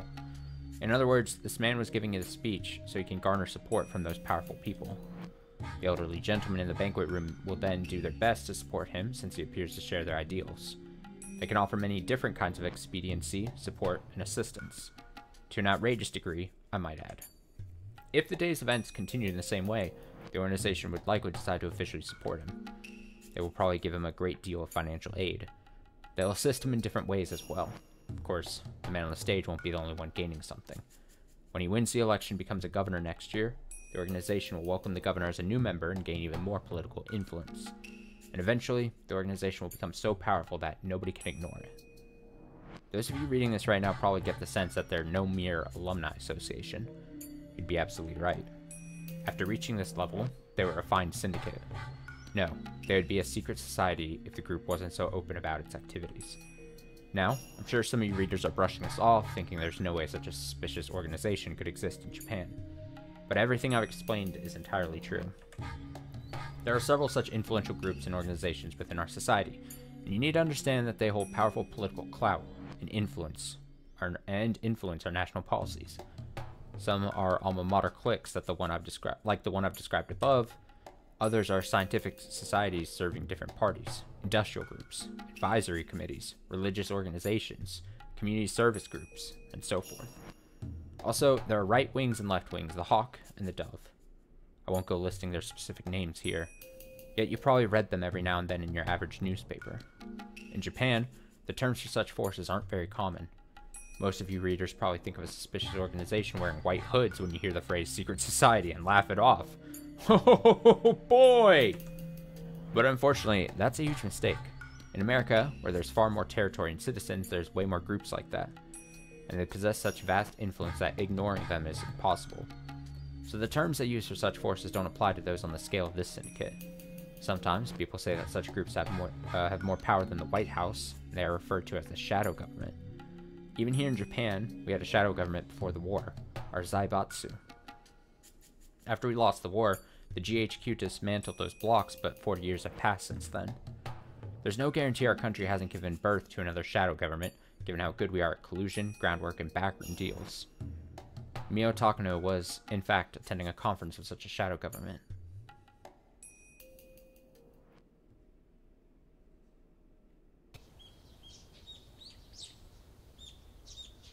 It might appear to be a guest house at a huge golf course. There are no golfers in sight, but by appearances, that must be it. But appearances can be deceiving. This wasn't a golf course, but a huge backyard. The guest house was, in fact, a very stylish mansion. Normal people would be surprised to learn that this was a private residence. The interior of the building was as lavish as the exterior. There were beautiful carpets on every floor, expensive-looking decorations on the wall, and expensive-looking bottles of alcohol on the shelves. I see this background, and I know it's not obviously exactly the same, but I immediately think of the room in Umineko, especially with the description of like expensive looking bottles of alcohol on the shelves and everything.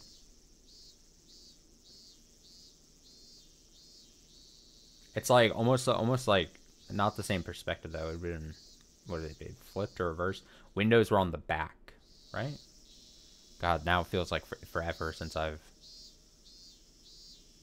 Beatrice! I scream, Beatrice! Whatever. I'm fucking going insane. You know, I was thinking about it. Dude, I'm telling you, I made jokes about it in the past. But what if, since, you know, we're going to finish Higurashi here, and then next year it's not like we have another big, long visual novel to read? Most likely, like, what if we just either replay, reread, or rewatch my own first reading of Umineko, and we just experience it all again? And we just keep alternating years. We'll do Higurashi and Umineko, and I just keep rewatching. Oh my god. Beatrice! It's not a good voice for him, but that's the kind of room Takano was in. There was a knock at the door, and an old man in a wheelchair and a young woman pushing it entered. As Takano stood up to bow, the old man stopped her by raising his right hand. No, you don't need to stand up. Long time no see. I've been telling you to come see me any time, but you never do. It's great to see you, Koizumi-sensei. The old man sat down on the sofa with assistance from the woman. He was very old. His face was covered in wrinkles, and he could hardly do anything on his own. Even so, he still held a great deal of power and influence. Oh my, you haven't changed a bit, have you? 口紅がついておりますわよ。I can see lipstick on your neck. ほ、Oh, それ本当かね。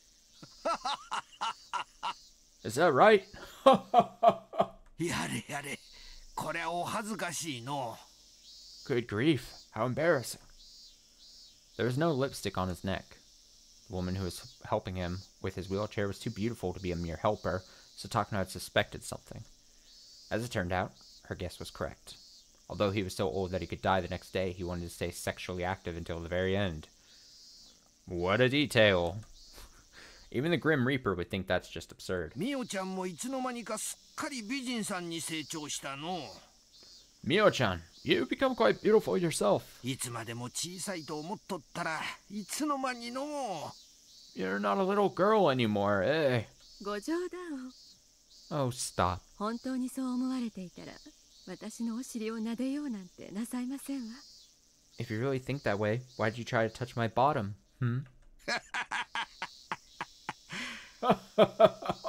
Gross.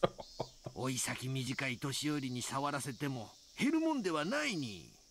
What have you got to lose from having an old guy like me touch your butt? There's like, it's so unsexy to be to hear an old man be like, oh, let me touch that butt, please. I might die if you just touch me, touch your butt. 私よりももっと柔らかいお尻を散々撫でておいでのくせに。 I'm sure you have plenty of chances to touch a softer butt, don't you? Takano and the old man enjoyed a tasteless conversation. They had clearly known each other a long time and were very close. The young woman came back in to serve tea. After she left, the old man started to speak. しかし Anyway, みおちゃんは本当に立派な子だの。 I'm so proud of you, Mio-chan. 高野くんもこれほど立派に育ってくれてきっとあの世で鼻高々だろうな。 I'm sure your grandfather in heaven is proud of you too. そうであればいいのですが、 I hope so. 祖父の偉業には私など足元にも及びません。 But I'm not even close to approaching the level of my grandfather's great work. 高野くんもいろいろと運がなかった。 Takano-kun was unlucky in many different ways. 時代にも恵まれんかった。 The era he lived in. もし何もない時代に研究をしておったなら、あんたに引き継がせることもなく見事研究を完成させておっただろうの。 If he lived in a different era, I'm sure he would have finished his research. Wait, Takano-kun was unlucky in many different ways the year he lived. Yeah, okay, I see what you're saying. そういう時代だったからこそ、皮肉にも祖父はひなみ沢症候群の存在に気づくことができました。 But he lived in that era, and ironically, that was why he noticed the existence of the Hinamizawa syndrome. The world today is in the nuclear era, with America and the Soviet Union glaring at each other over mounds of nuclear stockpiles. Takes nukes to have authority as a major power. Yet we've forever abandoned our nukes thanks to our 3 anti-nuclear principles. In this age, we are now a nation without nukes. How deplorable. In the middle of the 20th century, despite rising tensions between East and West, there was a temporary peace known as the Cold War, brought by a balance of nuclear weapons pointed at one another. Permanent memberships in the United Nations were monopolized by nations with nuclear arms. They secured their predominance with nuclear weapons, bound the world with nuclear non-proliferation treaties, eternally banning non-nuclear nations from the world stage. For Japan to become a nation that can compete with the world, it must develop nuclear arms or something as powerful. That's what some people believed, at least. Realistically, Japan will never arm itself with nuclear weapons. I know! The citizens wouldn't accept it. Even if the government ignored their opinions and armed itself with nuclear weapons, it wouldn't work. By abandoning nuclear weaponry, Japan gained the deterrent power of the United States. Though some people thought the only way for Japan to become equal to the United States would be to get nuclear arms of their own. But realistically, that was impossible. Even if Japan armed itself with nuclear weapons, that wouldn't automatically let Japan join the great powers. Takano and the old man discussed the balance of nuclear power in the world. Eventually, the sound of the cuckoo clock reminded them to return to the main subject at hand. The old man pointed to the attache case that had been sitting next to Takano. Takano nodded once, opened it up, and removed the contents. There were brand new bills packed in it. How much was actually in there? A bundle of brand new million-yen bills is 1 centimeter, so there must have been at least enough to make up 8 digits. There are also 2 more attache cases by her side. However, neither Takano nor the old man were surprised at all. Takano closed the attache case and bowed. Thank you very much, Koizumi-sensei. I'll never forget about this.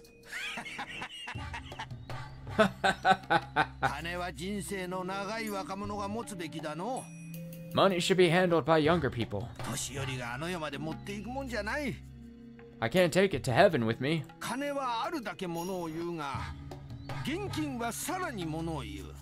I just hope this will be of assistance to you. Use it wisely. Of course I will. I'll use this money only to make my grandfather's dream come true. I envy Takano-kun. What a wonderful grandchild he has. I'm sure he's bragging about you up there. I haven't done anything yet.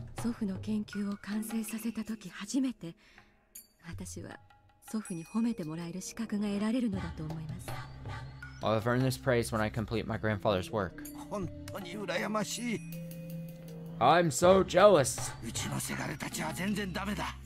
My boys are no good. They're only interested in making money. What really matters is how the money is spent.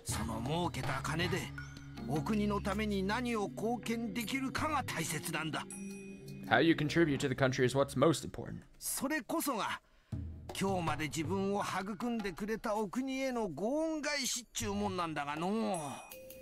That's how you repay your debts to it, you know?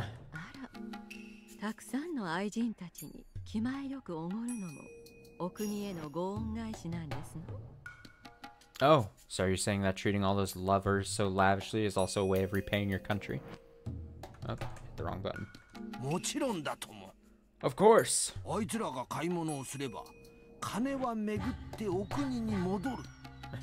When they shop, the country makes money.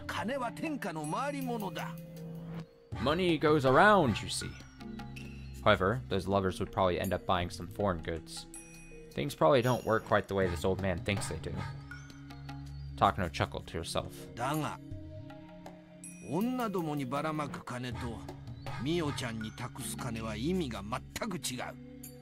But the money I give to those women and the money I give you are completely different. I know that very well.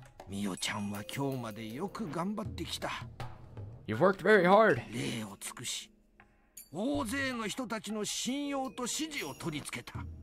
You've retrained trust and support from so many people.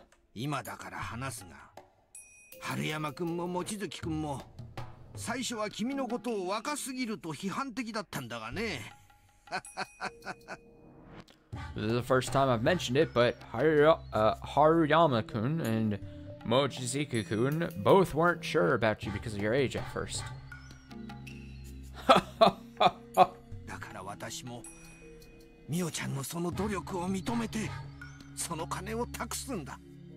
That's why I'm acknowledging your efforts, and that's why I'm giving you this money. I understand. Also, for me to give you this money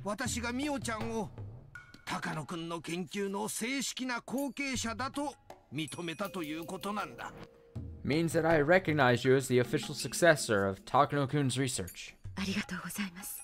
Thank you very much. Thank you for believing in me. I truly appreciate it. No, don't mention it. This research is Takano-kun's and yours too.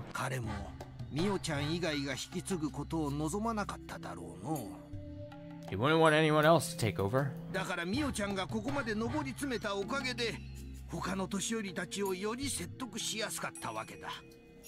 So, thanks to all your effort, I didn't have to spend too much time convincing the other old folks. 祖父の完成できなかった研究を私が完成させることだけが私ができる祖父への唯一の恩返しですから。 Completing my grandfather's research is the least I can do for him. そのために求められる努力ならばいといません。 I won't begrudge any efforts towards that aim. Takano smiled as she remembered everything she had to go through to get to this point. It went without saying, but the old men around Takano saw her as someone from their grandchildren's generation, or maybe even younger. Just how much trouble did Takano have to endure in order to gain the trust of those with such a large generation gap? It was hard to describe to those who couldn't even imagine her trouble. But Takano earned it. She gathered allies, drove away enemies, garnered support, and forced them to recognize her.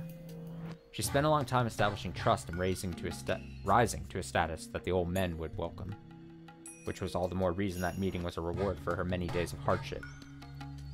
Now that she officially had a powerful influence backing her, she would spread her wings and see the completion of her grandfather's unfinished research.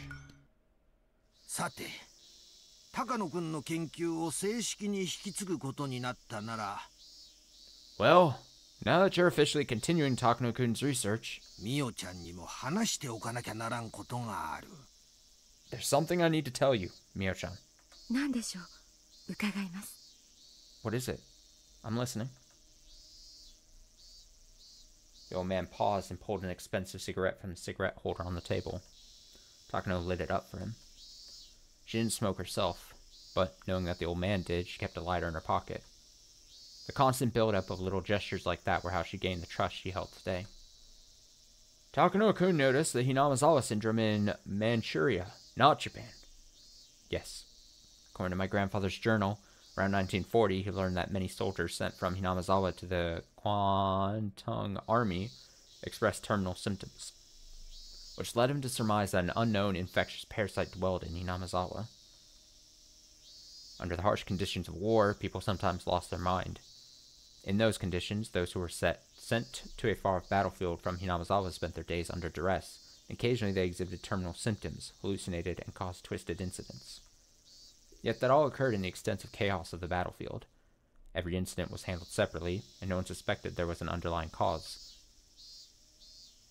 当時高野くんは軍医少佐として海外に派兵されていて、現地の貿易研究所で各種伝染病の予防対策について研究していた。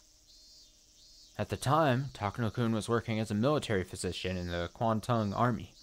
He was researching the prevention of different infectious diseases. そんな中で偶然、いくつかの錯乱事件が全て同じ出身地の兵士によって起こされていることを知った。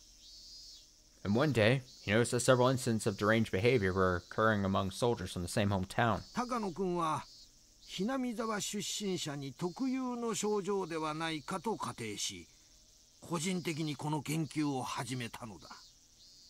He hypothesized that these symptoms were unique to those from Hinamazawa and began his own personal research. そしてひなみ沢出身の兵士を研究所勤務にして集め、いろいろと調査した。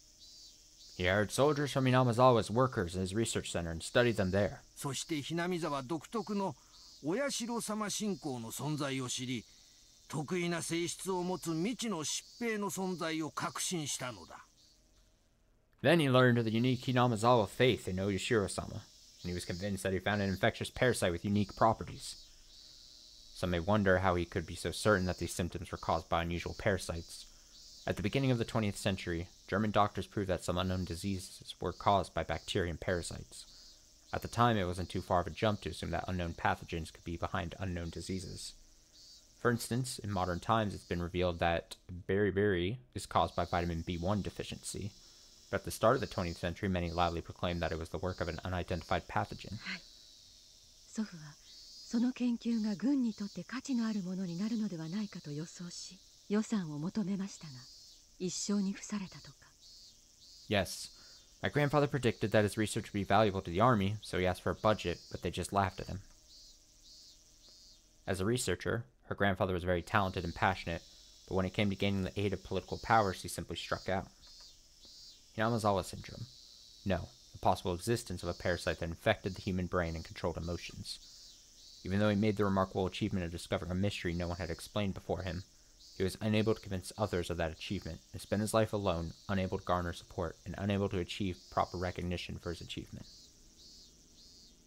Independent research has its limit. Talented people, funding, and backup. A research project can be successful only if all those things are present. Takano had noticed her grandfather's mistakes, and that was why she did everything she could to obtain all of that. 当時の上層部は即効性でしかも普遍性の高い治療薬を期待していた。The military at the time was hoping for a low-cost, immediate-acting weapon. 高野君の研究は非常に興味深いものではあっても、 While Takano-kun's research was extremely intriguing, 当時の軍には期待されなかったということだの。 it didn't meet the military's expectations. ですが先生は唯一祖父の研究に理解を示してくれたと聞いています。 But I heard you were the only one. But I heard you were the only one who understood my grandfather's research, weren't you?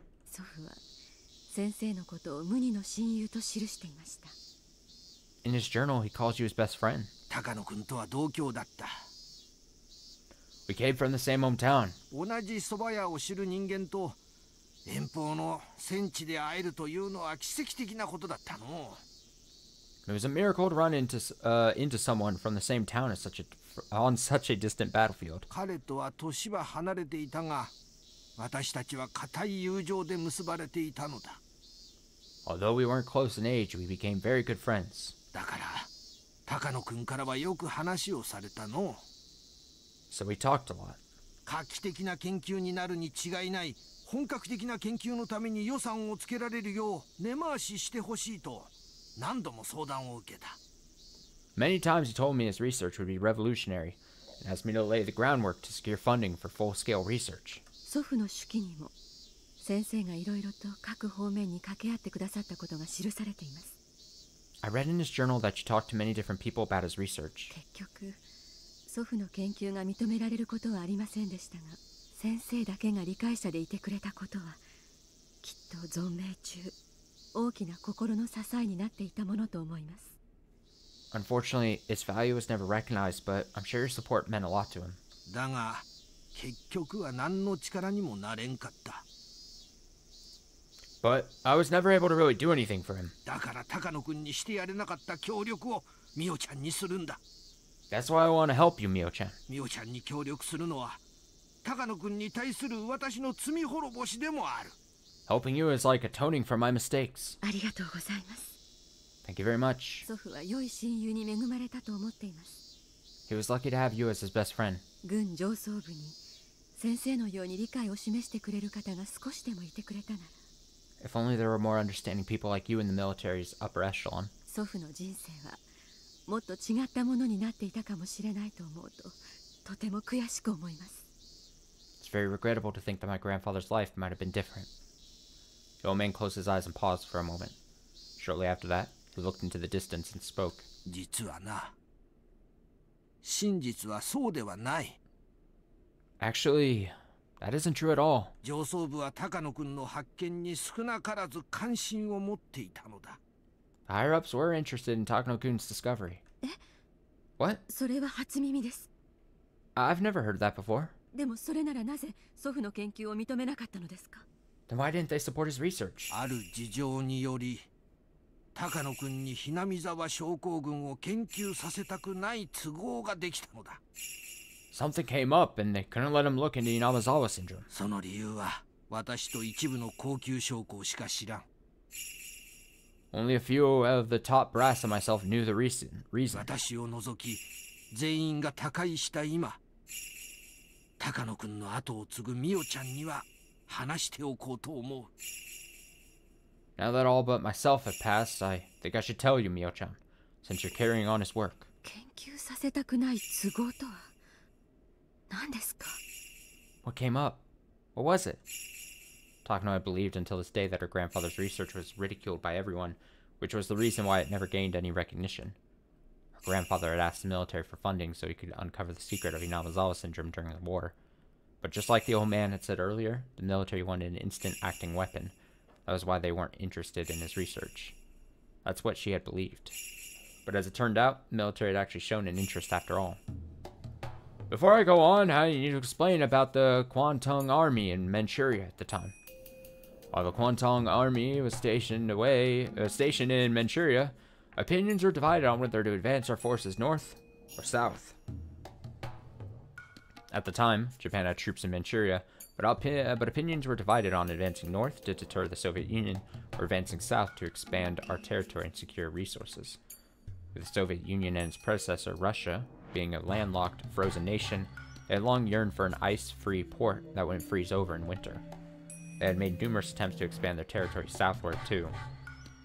Those expansionist policies were said to be a cause of the Russo-Japanese War. In the history books, it said that Japan won the Russo-Japanese War, but it was actually a draw ending in peace signed at the Treaty of Portsmouth. Both sides had simply set aside their spears after mutually exhausting their forces. It wasn't like Russia capitulated and offered a complete surrender. As a result, the perception of the Russian threat continued to smolder. Later, the Russian Empire was overthrown by a revolution, but Japan was unable to shake the threat that the new Soviet Union would advance south. According to the history books, Japan went south. They signed the Soviet-Japanese Neutrality Pact and abandoned the northern advance.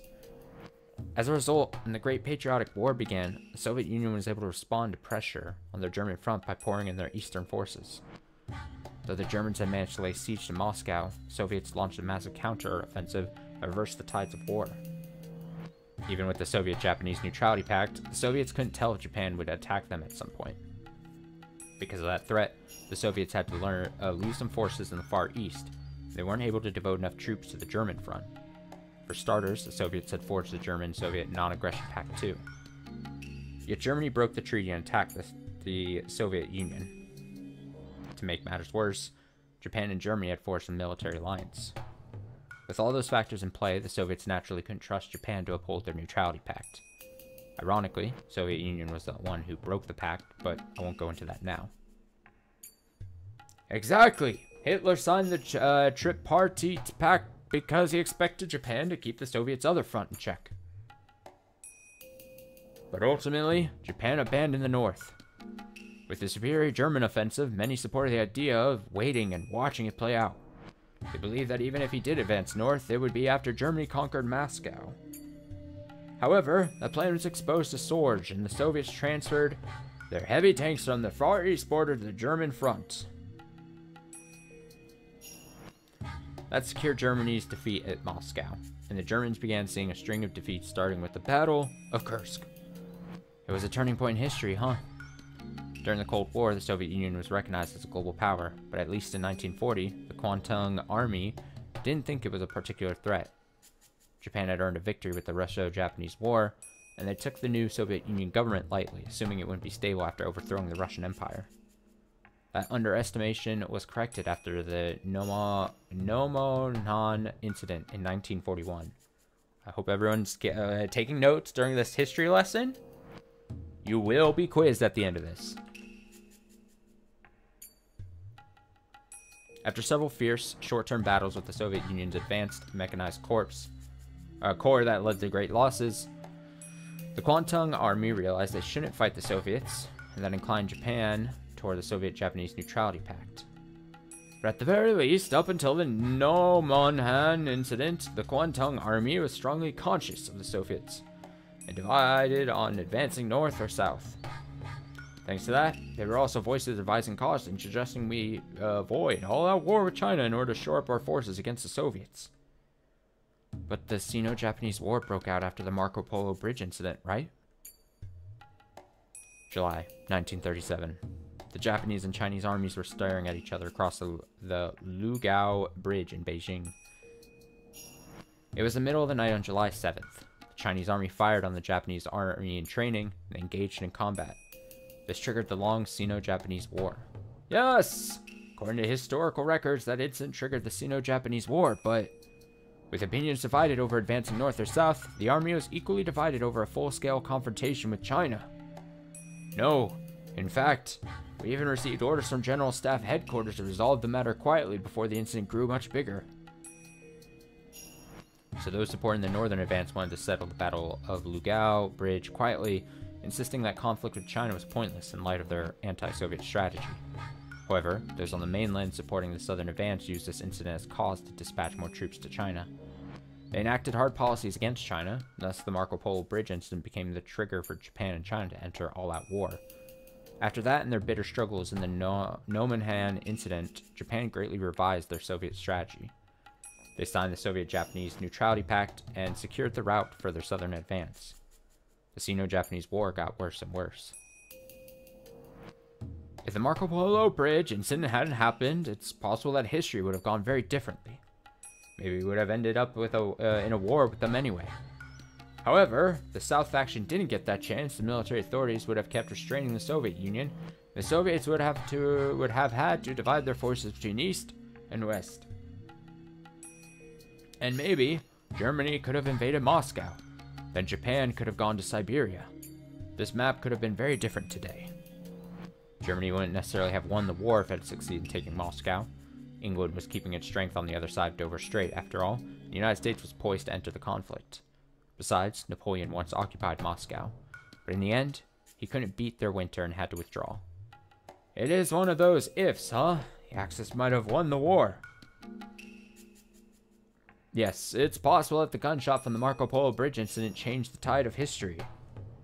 Both sides had different opinions of who fired the shot, right? Oh, that was Takano's line. Both sides had different opinions of who fired the shot, right? According to the Japanese side, a Chinese soldier fired a shot at a Japanese soldier who got too close to the Chinese camp. However, a Chinese side claimed that the shot was a conspiracy invented by the Japanese military. But the shot was fired.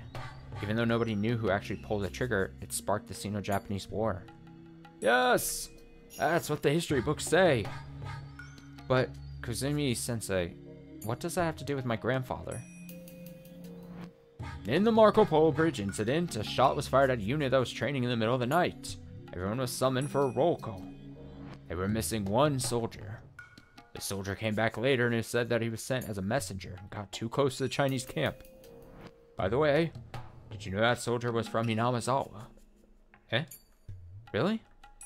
When Takano-kun was talking about Hinamazawa syndrome, he said that soldiers from Hinamazawa could suddenly fall into a deranged state. We realized that the soldier from the Marco Polo Bridge incident was in fact from Hinamazawa. Then what about the first shot fired? I don't know the truth, but I think it's possible that a soldier within the terminal stage of Hinamazawa syndrome fired the shot. That soldier was killed in the incident. Since there was no record of it, nobody knows exactly how he died. The Japanese side claimed that the Chinese army had fired at them and negotiated with that in mind. Just a scant few days after the incident, Japan demanded an apology from the Chinese and as a show of force dispatched 3 divisions of reinforcements. The Chinese side was, of course, opposed to that. The situation escalated at once. If research into Hinamazawa syndrome continued, the higher-ups thought it would negatively influence the Japanese army's claims. So, in order to avoid the risk of traversing that political gray zone, they rejected Takano-kun's research. そのため、この時代になってもなお、祖父の研究が顧みられることがなかったと。So, because of that, they refused to even consider my grandfather's research long after the war ended too. そうだ。Yes, that's exactly it. The war is over now, but there are still some conflicts there regarding historical recognition. 高野君にその気はなくとも、南沢症候群の研究が公になれば、社会的な影響が強すぎて、一般大衆に不要の混乱と疑念を与えることにもなりかねない。Even if Takano-kun didn't mean for it to happen, if his research into Hinamazawa syndrome became public, it might cause a resurgence of quarrels over the long-ended war. そう危惧した重鎮たちが、今日に至るまで高野君の研究を黙殺するよう根回しをしておったのは、今だから言える話だ。Certain authorities were afraid of that, so they made sure his research was ignored even after the war. 私も高野君に協力しないよう長く釘を刺されておった。I was long warned not to aid him in any way myself. Takano tried to remain calm, but she couldn't stop herself from grimacing. She had just found out the real reason why her grandfather's research had been ignored. It's because of secret maneuvers by political masterminds. If those masterminds feared it so much, ironically, that meant they acknowledged the importance of his research. Takano was saddened and frustrated to no end by her grandfather's lonely life. However, they're all dead now. I'm the only one who knows about this. まだ高野君が生きていたなら、私はそれを誤って全面的な協力を申し出るつもりだった。If Takano-kun was still alive, I was going to apologize to him and give him my unconditional support. だが、彼はもういない。If Takano... oh wait, no, but he's no longer around. だから私はミオちゃんに謝り、高野君にするはずだった協力を君にしようと思っているのだ。That's why I'm apologizing to you and offering to give you my full support instead. よろしいのですか? Are you sure? 私がひなみ沢症候群の研究をすることで蒸し返しになるということはありませんか? Wouldn't research into the Inamizawa syndrome dredge up those same subjects again? もう当時とは時代が違う。It's different now. それに、ひなみ沢症候群の研究には単なる風土病では済まされないものが潜んでおる。Besides, research into the Inamizawa syndrome may produce more than a mere local disease. 研究によっては、医学の名前がつくあらゆる学会がひっくり返るような大発見になるかもしれん。Depending on your research, post-war Japan may gain a trump card that makes it a world power once more. 当時とはもう風向きが変わったということですわね。So the tides and times have changed then. そうだ。That's right. 不幸にも高野君は風向きが変わるまで存命することができなかった。Unfortunately, Takano-kun didn't live long enough to see that tide change. だが幸い、ミオちゃんという後継者に研究を託せた。But he has you to continue his research. だから私はこの命ある限り、ミオちゃんの研究を最大限応援する。So, as long as I'm alive, I'll give you my full support. 私は高野君に協力を約束したのに、さまざまなしがらみから力になれず、彼を失望させた。I promised to help Takano-kun, but because of various things, I couldn't do anything. その償いを命ある限りしていこうと思っている。So, I want to make up for that as long as I'm alive. それが高野君が無二の親友と呼んでくれた私のこの世に残された最後の仕事だと思っとる。I think that's the least I can do for the man who called me his best friend. 先生。Kuzumi-sensei. 本当にありがとうございます。Thank you so much. いや、いい。Oh, don't mention it. 私も死ぬ前に洗いざらいを話せてすっきりした。I'm glad I was able to tell you everything before I died. とにかく私の目が黒いうちはミオちゃんの研究に一切の不自由はさせん。Anyway, till I'm gone, I'll make sure to get everything you need, okay?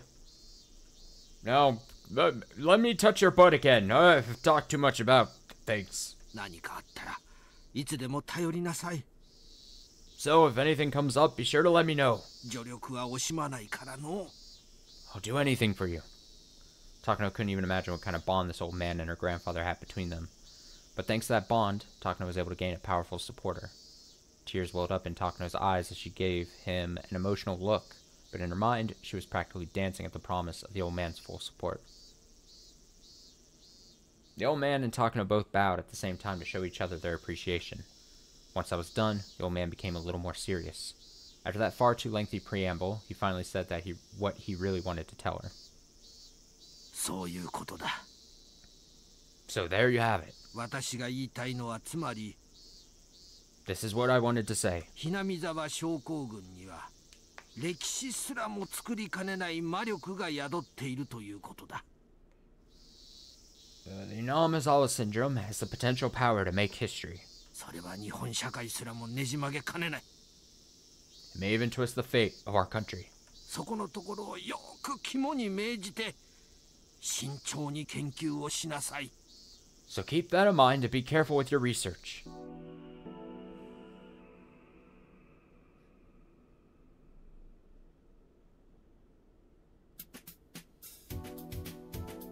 After the proprietor finished serving the food, she bowed and left. The room was very tastefully put together, reminding them of a tea ceremony room.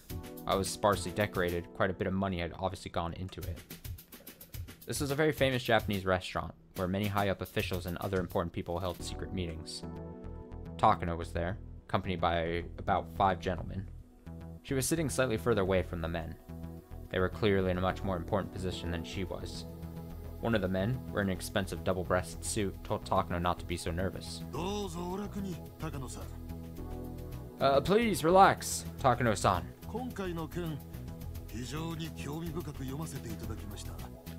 What we read is very interesting to us.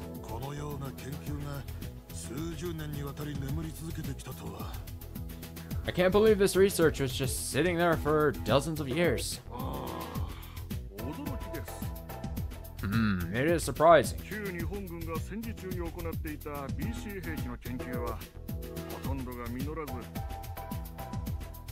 I thought most of the research on BC weapons the Japanese military conducted during the war failed to bear fruit.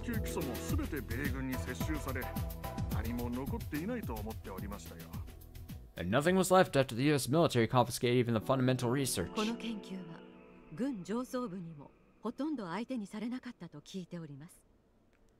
I heard this research was barely even glanced at by the top brass. I see.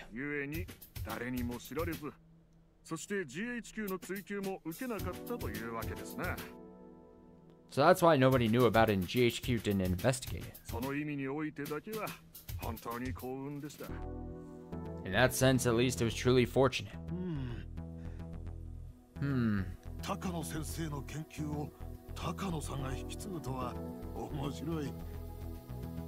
Interesting that Dr. Takano's research would be succeeded by a different Takano-san.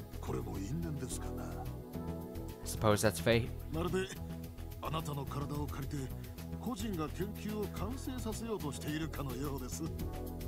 It's like the deceased is using your body to complete his life's work.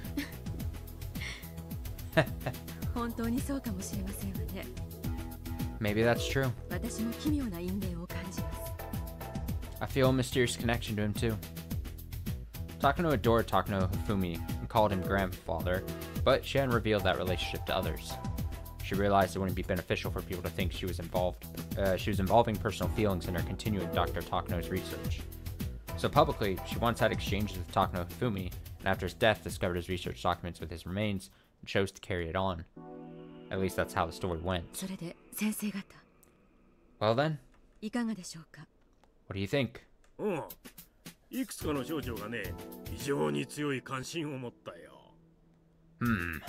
defense agency is very interested.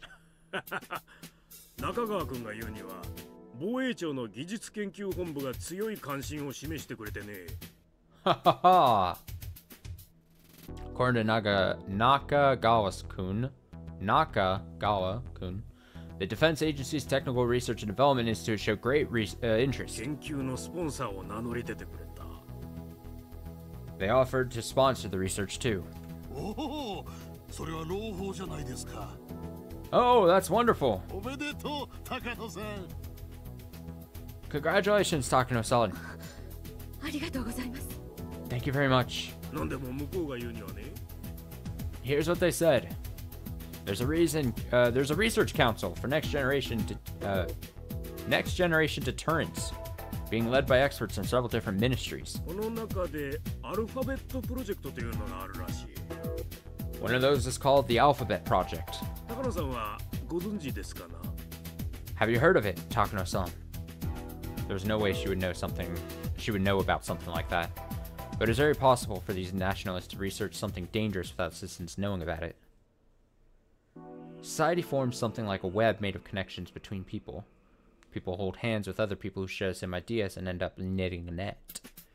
Of course, some nets are well known, but there are some secret ones too. So there was no way of guessing just how the men at this meeting were connected.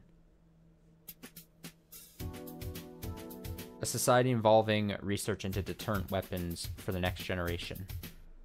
The Alphabet Project. With those words, it was possible to imagine what that might entail. Deterrent weapons. They usually refer to nuclear technology.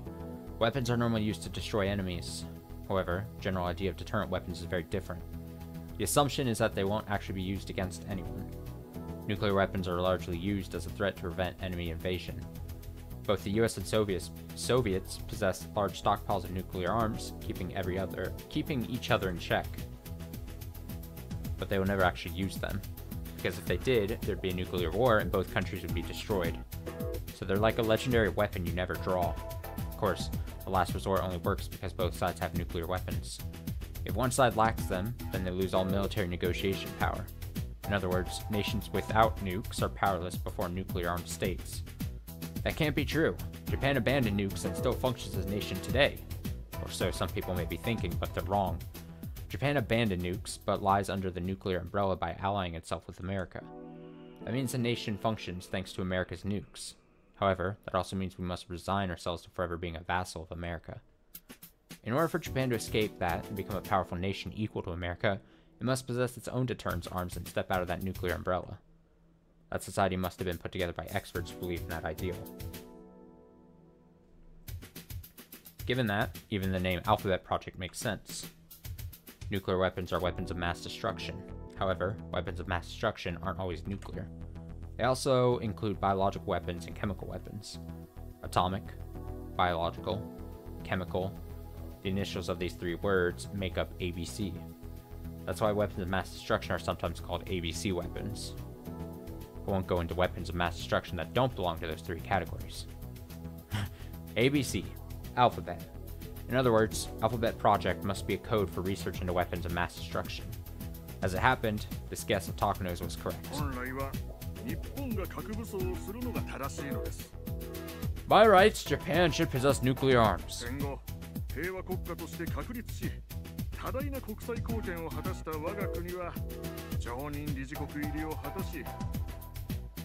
We established ourselves as a peace-loving nation after the war. After our vast international contributions, we've been recognized as a permanent member of the UN.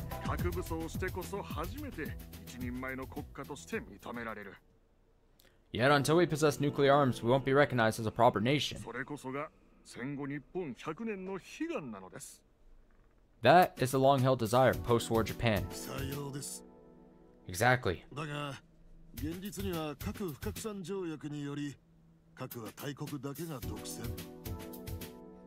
However, realistically, thanks to the Nuclear Non-Proliferation Treaty, the major nations held a monopoly on nukes.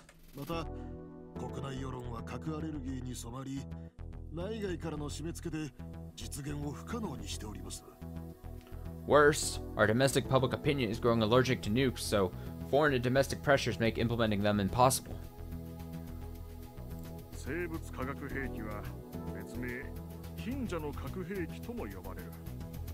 Biological and chemical weapons are sometimes known as a poor man's nuke.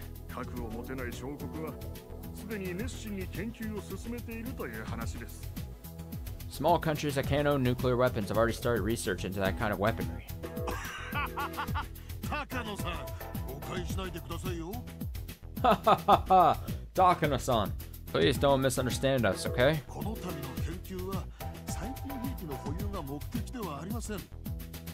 The purpose of our research isn't to obtain a biological weapon.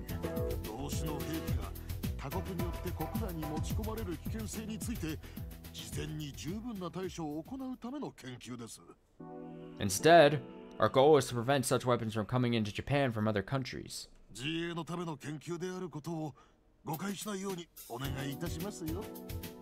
So this is research into self-defense. I want you to understand that. Yes. I'm aware of that. Takano hated this Japanese tendency to make excuses, but she didn't let it show on her face. No matter what they said, they already saw the value in using this research toward biological weaponry.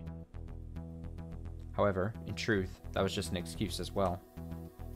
If they actually wanted to research biological weapons, then it would be much faster to research diseases like smallpox and anthrax instead of an unidentified disease like Hinamizawa syndrome. So it wasn't actually correct to say the defense agency was interested in it as a biological weapon. In other words, Takano needed a powerful sponsor who would back her up with funding, personnel, and a facility to conduct her research. So she used her connections and turned to the old men behind the government and economy, reaching out to each of them and getting them to forcibly pull funding out of the defense agency under the excuse of its application toward biological weaponry. That was the truth. Therefore, her project wasn't officially recognized by the defense agency. To be exact, the people who secretly controlled the defense agency were the ones who knew about it. These masterminds diverted funding from the defense agency to the Alphabet Project, and then they pushed for Takano's research to be part of it. Takano gets her funding, and the influencers get to drain public funds through kickbacks. Considering that, it's doubtful this project was genuinely about researching the next generation of deterrence arms. It was probably just an excuse for the masterminds to funnel money into their own pockets. Well, those complicated matters didn't matter to Takano. Whatever these old men and influencers were planning wasn't her business. As long as she could get the funding for her research, that was enough. Either way, Takano had found her sponsor. It was one of the biggest organizations around, too. This had always been her grandfather's dream. Takano was trying to stay calm, but she was about to jump up and down in excitement. Nakagawa-kunとしては今回の件十分に研究が進んだら丸ごと買い取って構わないと言ってくれてる。Nakagawa-kun says that once the research gets underway, he doesn't mind buying it out. まだまだ未完の研究だが、その将来性については十分に理解できてるようだ。Although it's still incomplete, he definitely sees potential in it. おっしゃる通りです。You're absolutely right. この研究はまだ道半ばで、十分な資金と施設、人材が欠かせません。This research is only halfway complete. Sufficient funding, facilities, and personnel will be indispensable. それでだね。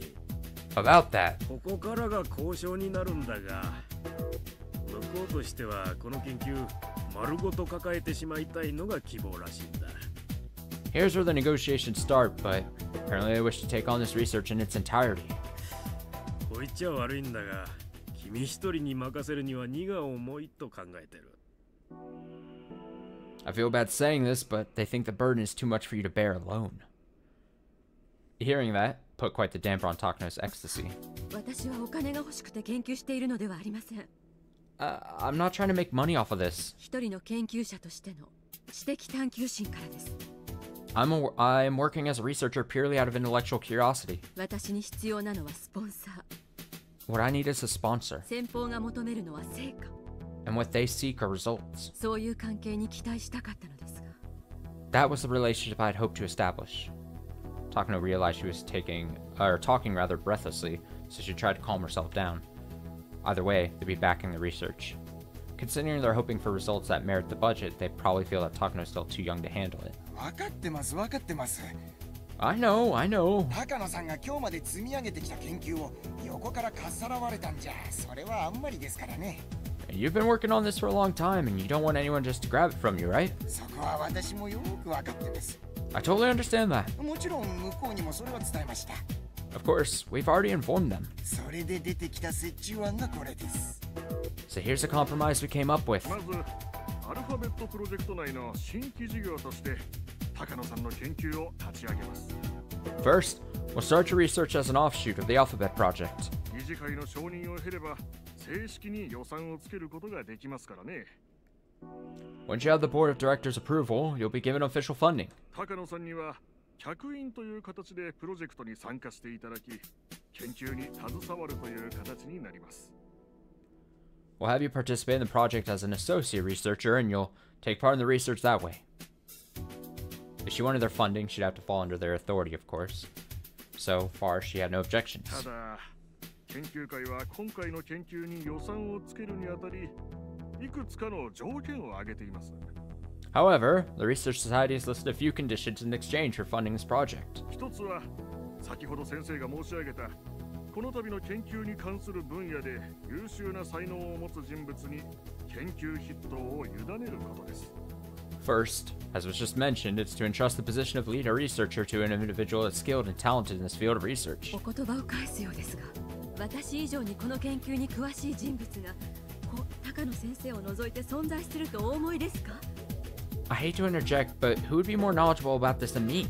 Other than the late Dr. Takano, of course. まあ、そこは高野さん抑えて。No.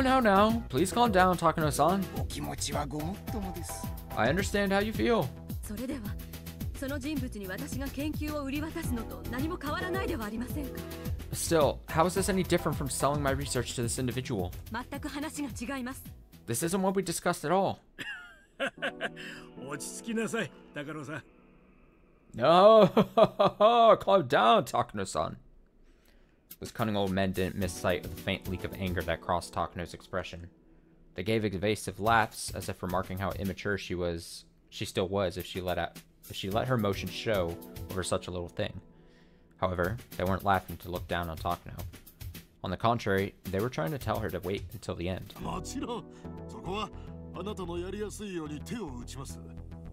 Of course, we'll make sure you get your way.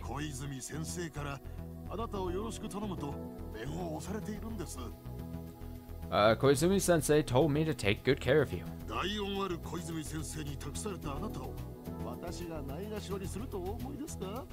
Do you think I would just ignore you after he told me that? Don't worry. Please let me work things out.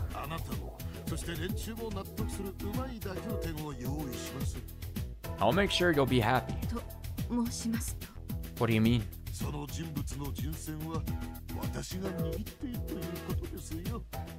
You see, I get to select the person in charge.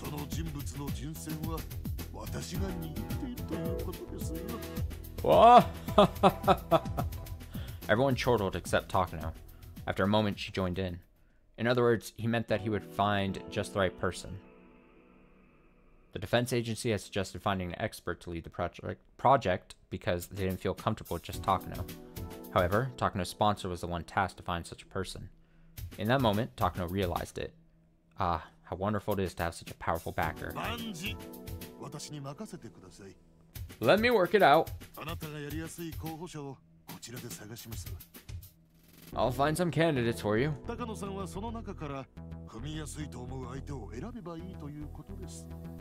All you have to do is pick the one you think would be the most suitable. Takano felt better after hearing that. While she wouldn't be the official head of the project, she would end up leading it from the shadows. Of course, she wasn't an expert per se. Having a partner would actually be beneficial. Give me some time to talk to the other end.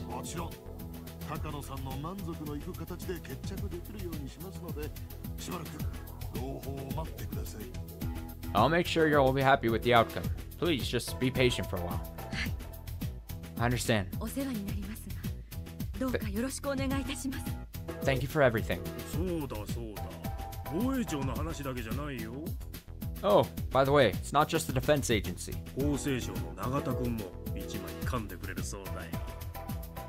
Nagata-kun from the Ministry of Health and Welfare is willing to help you too.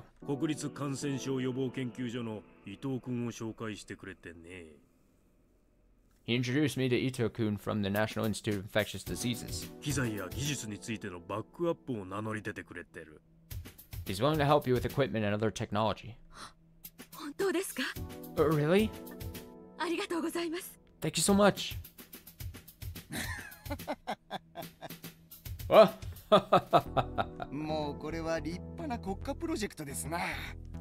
This is a national project, isn't it? Congratulations, Takano-san.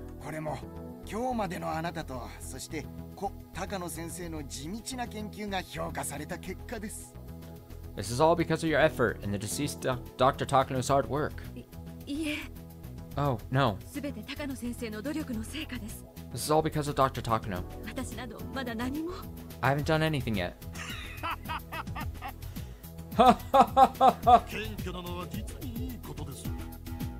Being humble is a good virtue.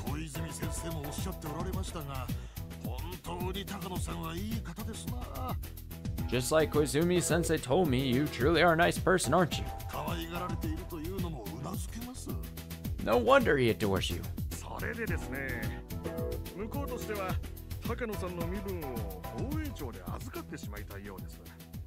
Anyway, they want you to join the defense agency. Luckily, you have a doctor's license, right? We'll secure a position as a medical officer of the TRDI.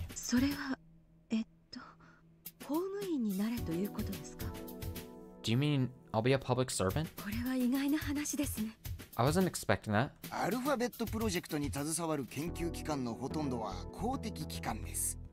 All the organizations that are involved with the Alphabet Project are public institutions. 今回の研究は陸自も強い関心を寄せており、職員を陸自から派遣したいと強く要望してきています。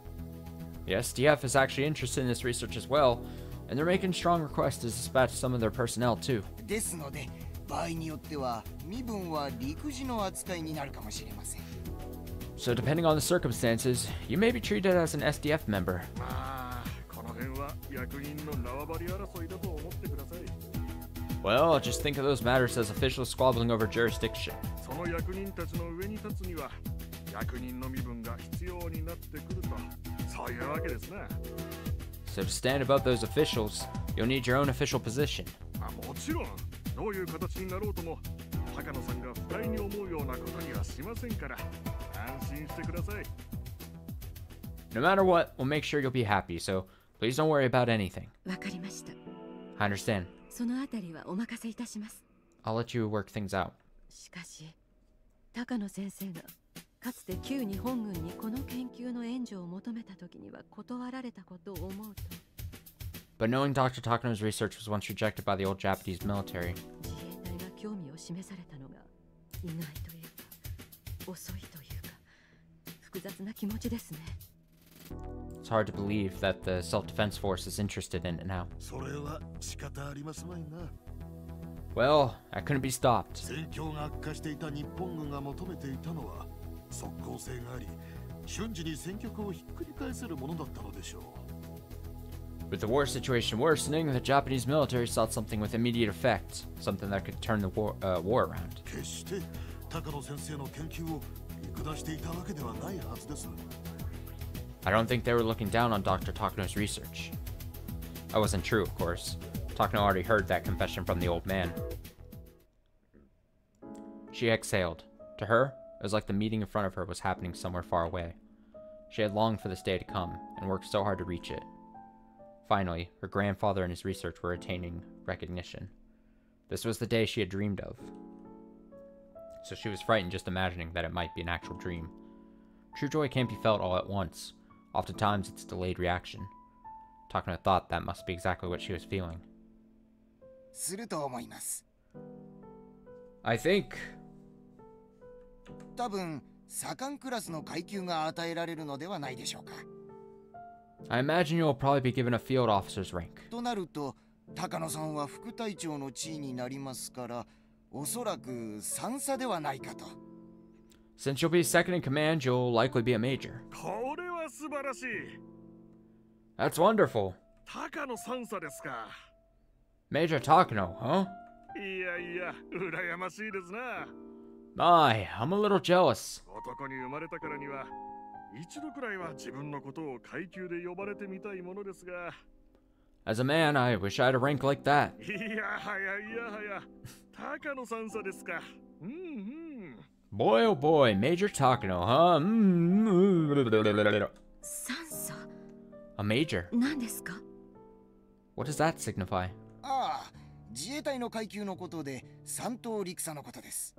Well, it's reasonably high in the rank system of the self-defense forces. 企業でいうところの副部長くらいでしょうね。 It's like a sub-manager at a company, I guess. おそらくその階級がプロジェクト発足時に高野さんに与えられることになるかと思います。 That'll be your rank once the project gets underway. 旧日本軍でいうところの少佐ですよ。 It's equivalent to a lieutenant commander in the old Japanese military. そういえば奇遇ですな。 Oh, what a coincidence. 高野先生も旧軍では少佐の階級にあられたそうではありませんか。 Dr. Takano was also lieutenant commander in the old military. Takano remembered suddenly. They were right. Her grandfather had been a lieutenant commander in the Japanese military. Everything she had done until today was so she could continue her grandfather's research. Now everything had fallen into place. She had even been granted the same rank as her grandfather. She had always believed that succeeding his research would be proof that they had a bond tighter than blood. And now, she would even be the same rank as him. This is fate, Takano thought. Maybe this is even a message from Grandpa? Yes, it must have been a shout of encouragement from heaven. It was proof that she inherited not only his research, but his will as well. Takano couldn't help but feel a sense of destiny for attaining the rank of major. おじいちゃん、 Grandpa, 私ようやくここまで来たよ。I'm finally here. Nobody else could hear her say that, but her grandfather in heaven could. That's what Takano believed. She had only come so far. There were still a lot of things to do for his research to be recognized as a great work. Otherwise, her grandfather won't become a god. She wouldn't become one either. You must become a god. That was in her grandfather's will. Oh yeah, I kind of glossed over it at the beginning there, but in her, like, very villainous speech there at the end of chapter 7, and she's like, it was very much, her speech was leaning towards the whole, talk of, like, how she was seeing herself as a god. She was rendering judgments as if she was a god. And now it kind of, I guess we're seeing here at the start of chapter 8, we're kind of seeing where that line of thinking and that way of describing themselves, where it came from or originated from, kind of, in a sense. But yeah, you must become a god. That was her in her grandfather's will. I was unable to do so. That line preceded it. It was her grandfather's dying wish. Her grandfather entrusted it to her.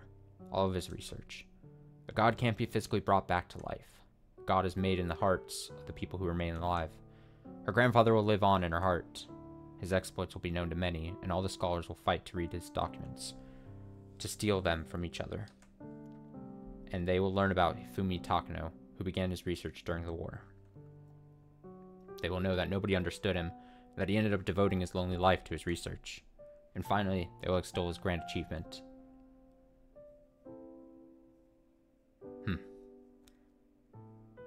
Yeah, definitely not how I thought we were going to start chapter 8. Gotta be 100% honest. Are we getting a tip here? I'm gonna sneeze too. Excuse me, I feel like I've been holding that sneeze in for fucking last 30 minutes. If the way I was reading felt weird paced or something, it's like I was holding back a sneeze the whole time. Just wouldn't come out. Alright. Interesting. Well, no tips. We're gonna call it there. I actually have to beat it quite quickly, so no long goodbyes here. Like I said, next Higurashi stream will be a week from tonight. We'll pick that back up. Like I said, next week is going to be weird. I have the full week off. I would say plan for some midday streams throughout next week. But also Tuesday, no Higurashi for sure. There might not even be a stream on Tuesday. I'll be busy at least during the day, and then I might end up turning into being busy during the night, honestly. So yeah, I'll be back tomorrow though. I should be, hopefully, with a day stream is my plan. Maybe a couple things tomorrow, but at the very least, at least something. Excuse me, at least something. So yeah, thanks for hanging out. Thanks for if you're here for the final chapter of Higurashi. We've made it. We made it, everyone. It's finally coming to an end. And it's sad to say that, honestly. So yeah, if you've hung out from the beginning and you made it to this point, massive kudos to you. I'll see you in the next stream. Until tomorrow. Have a nice rest of your night.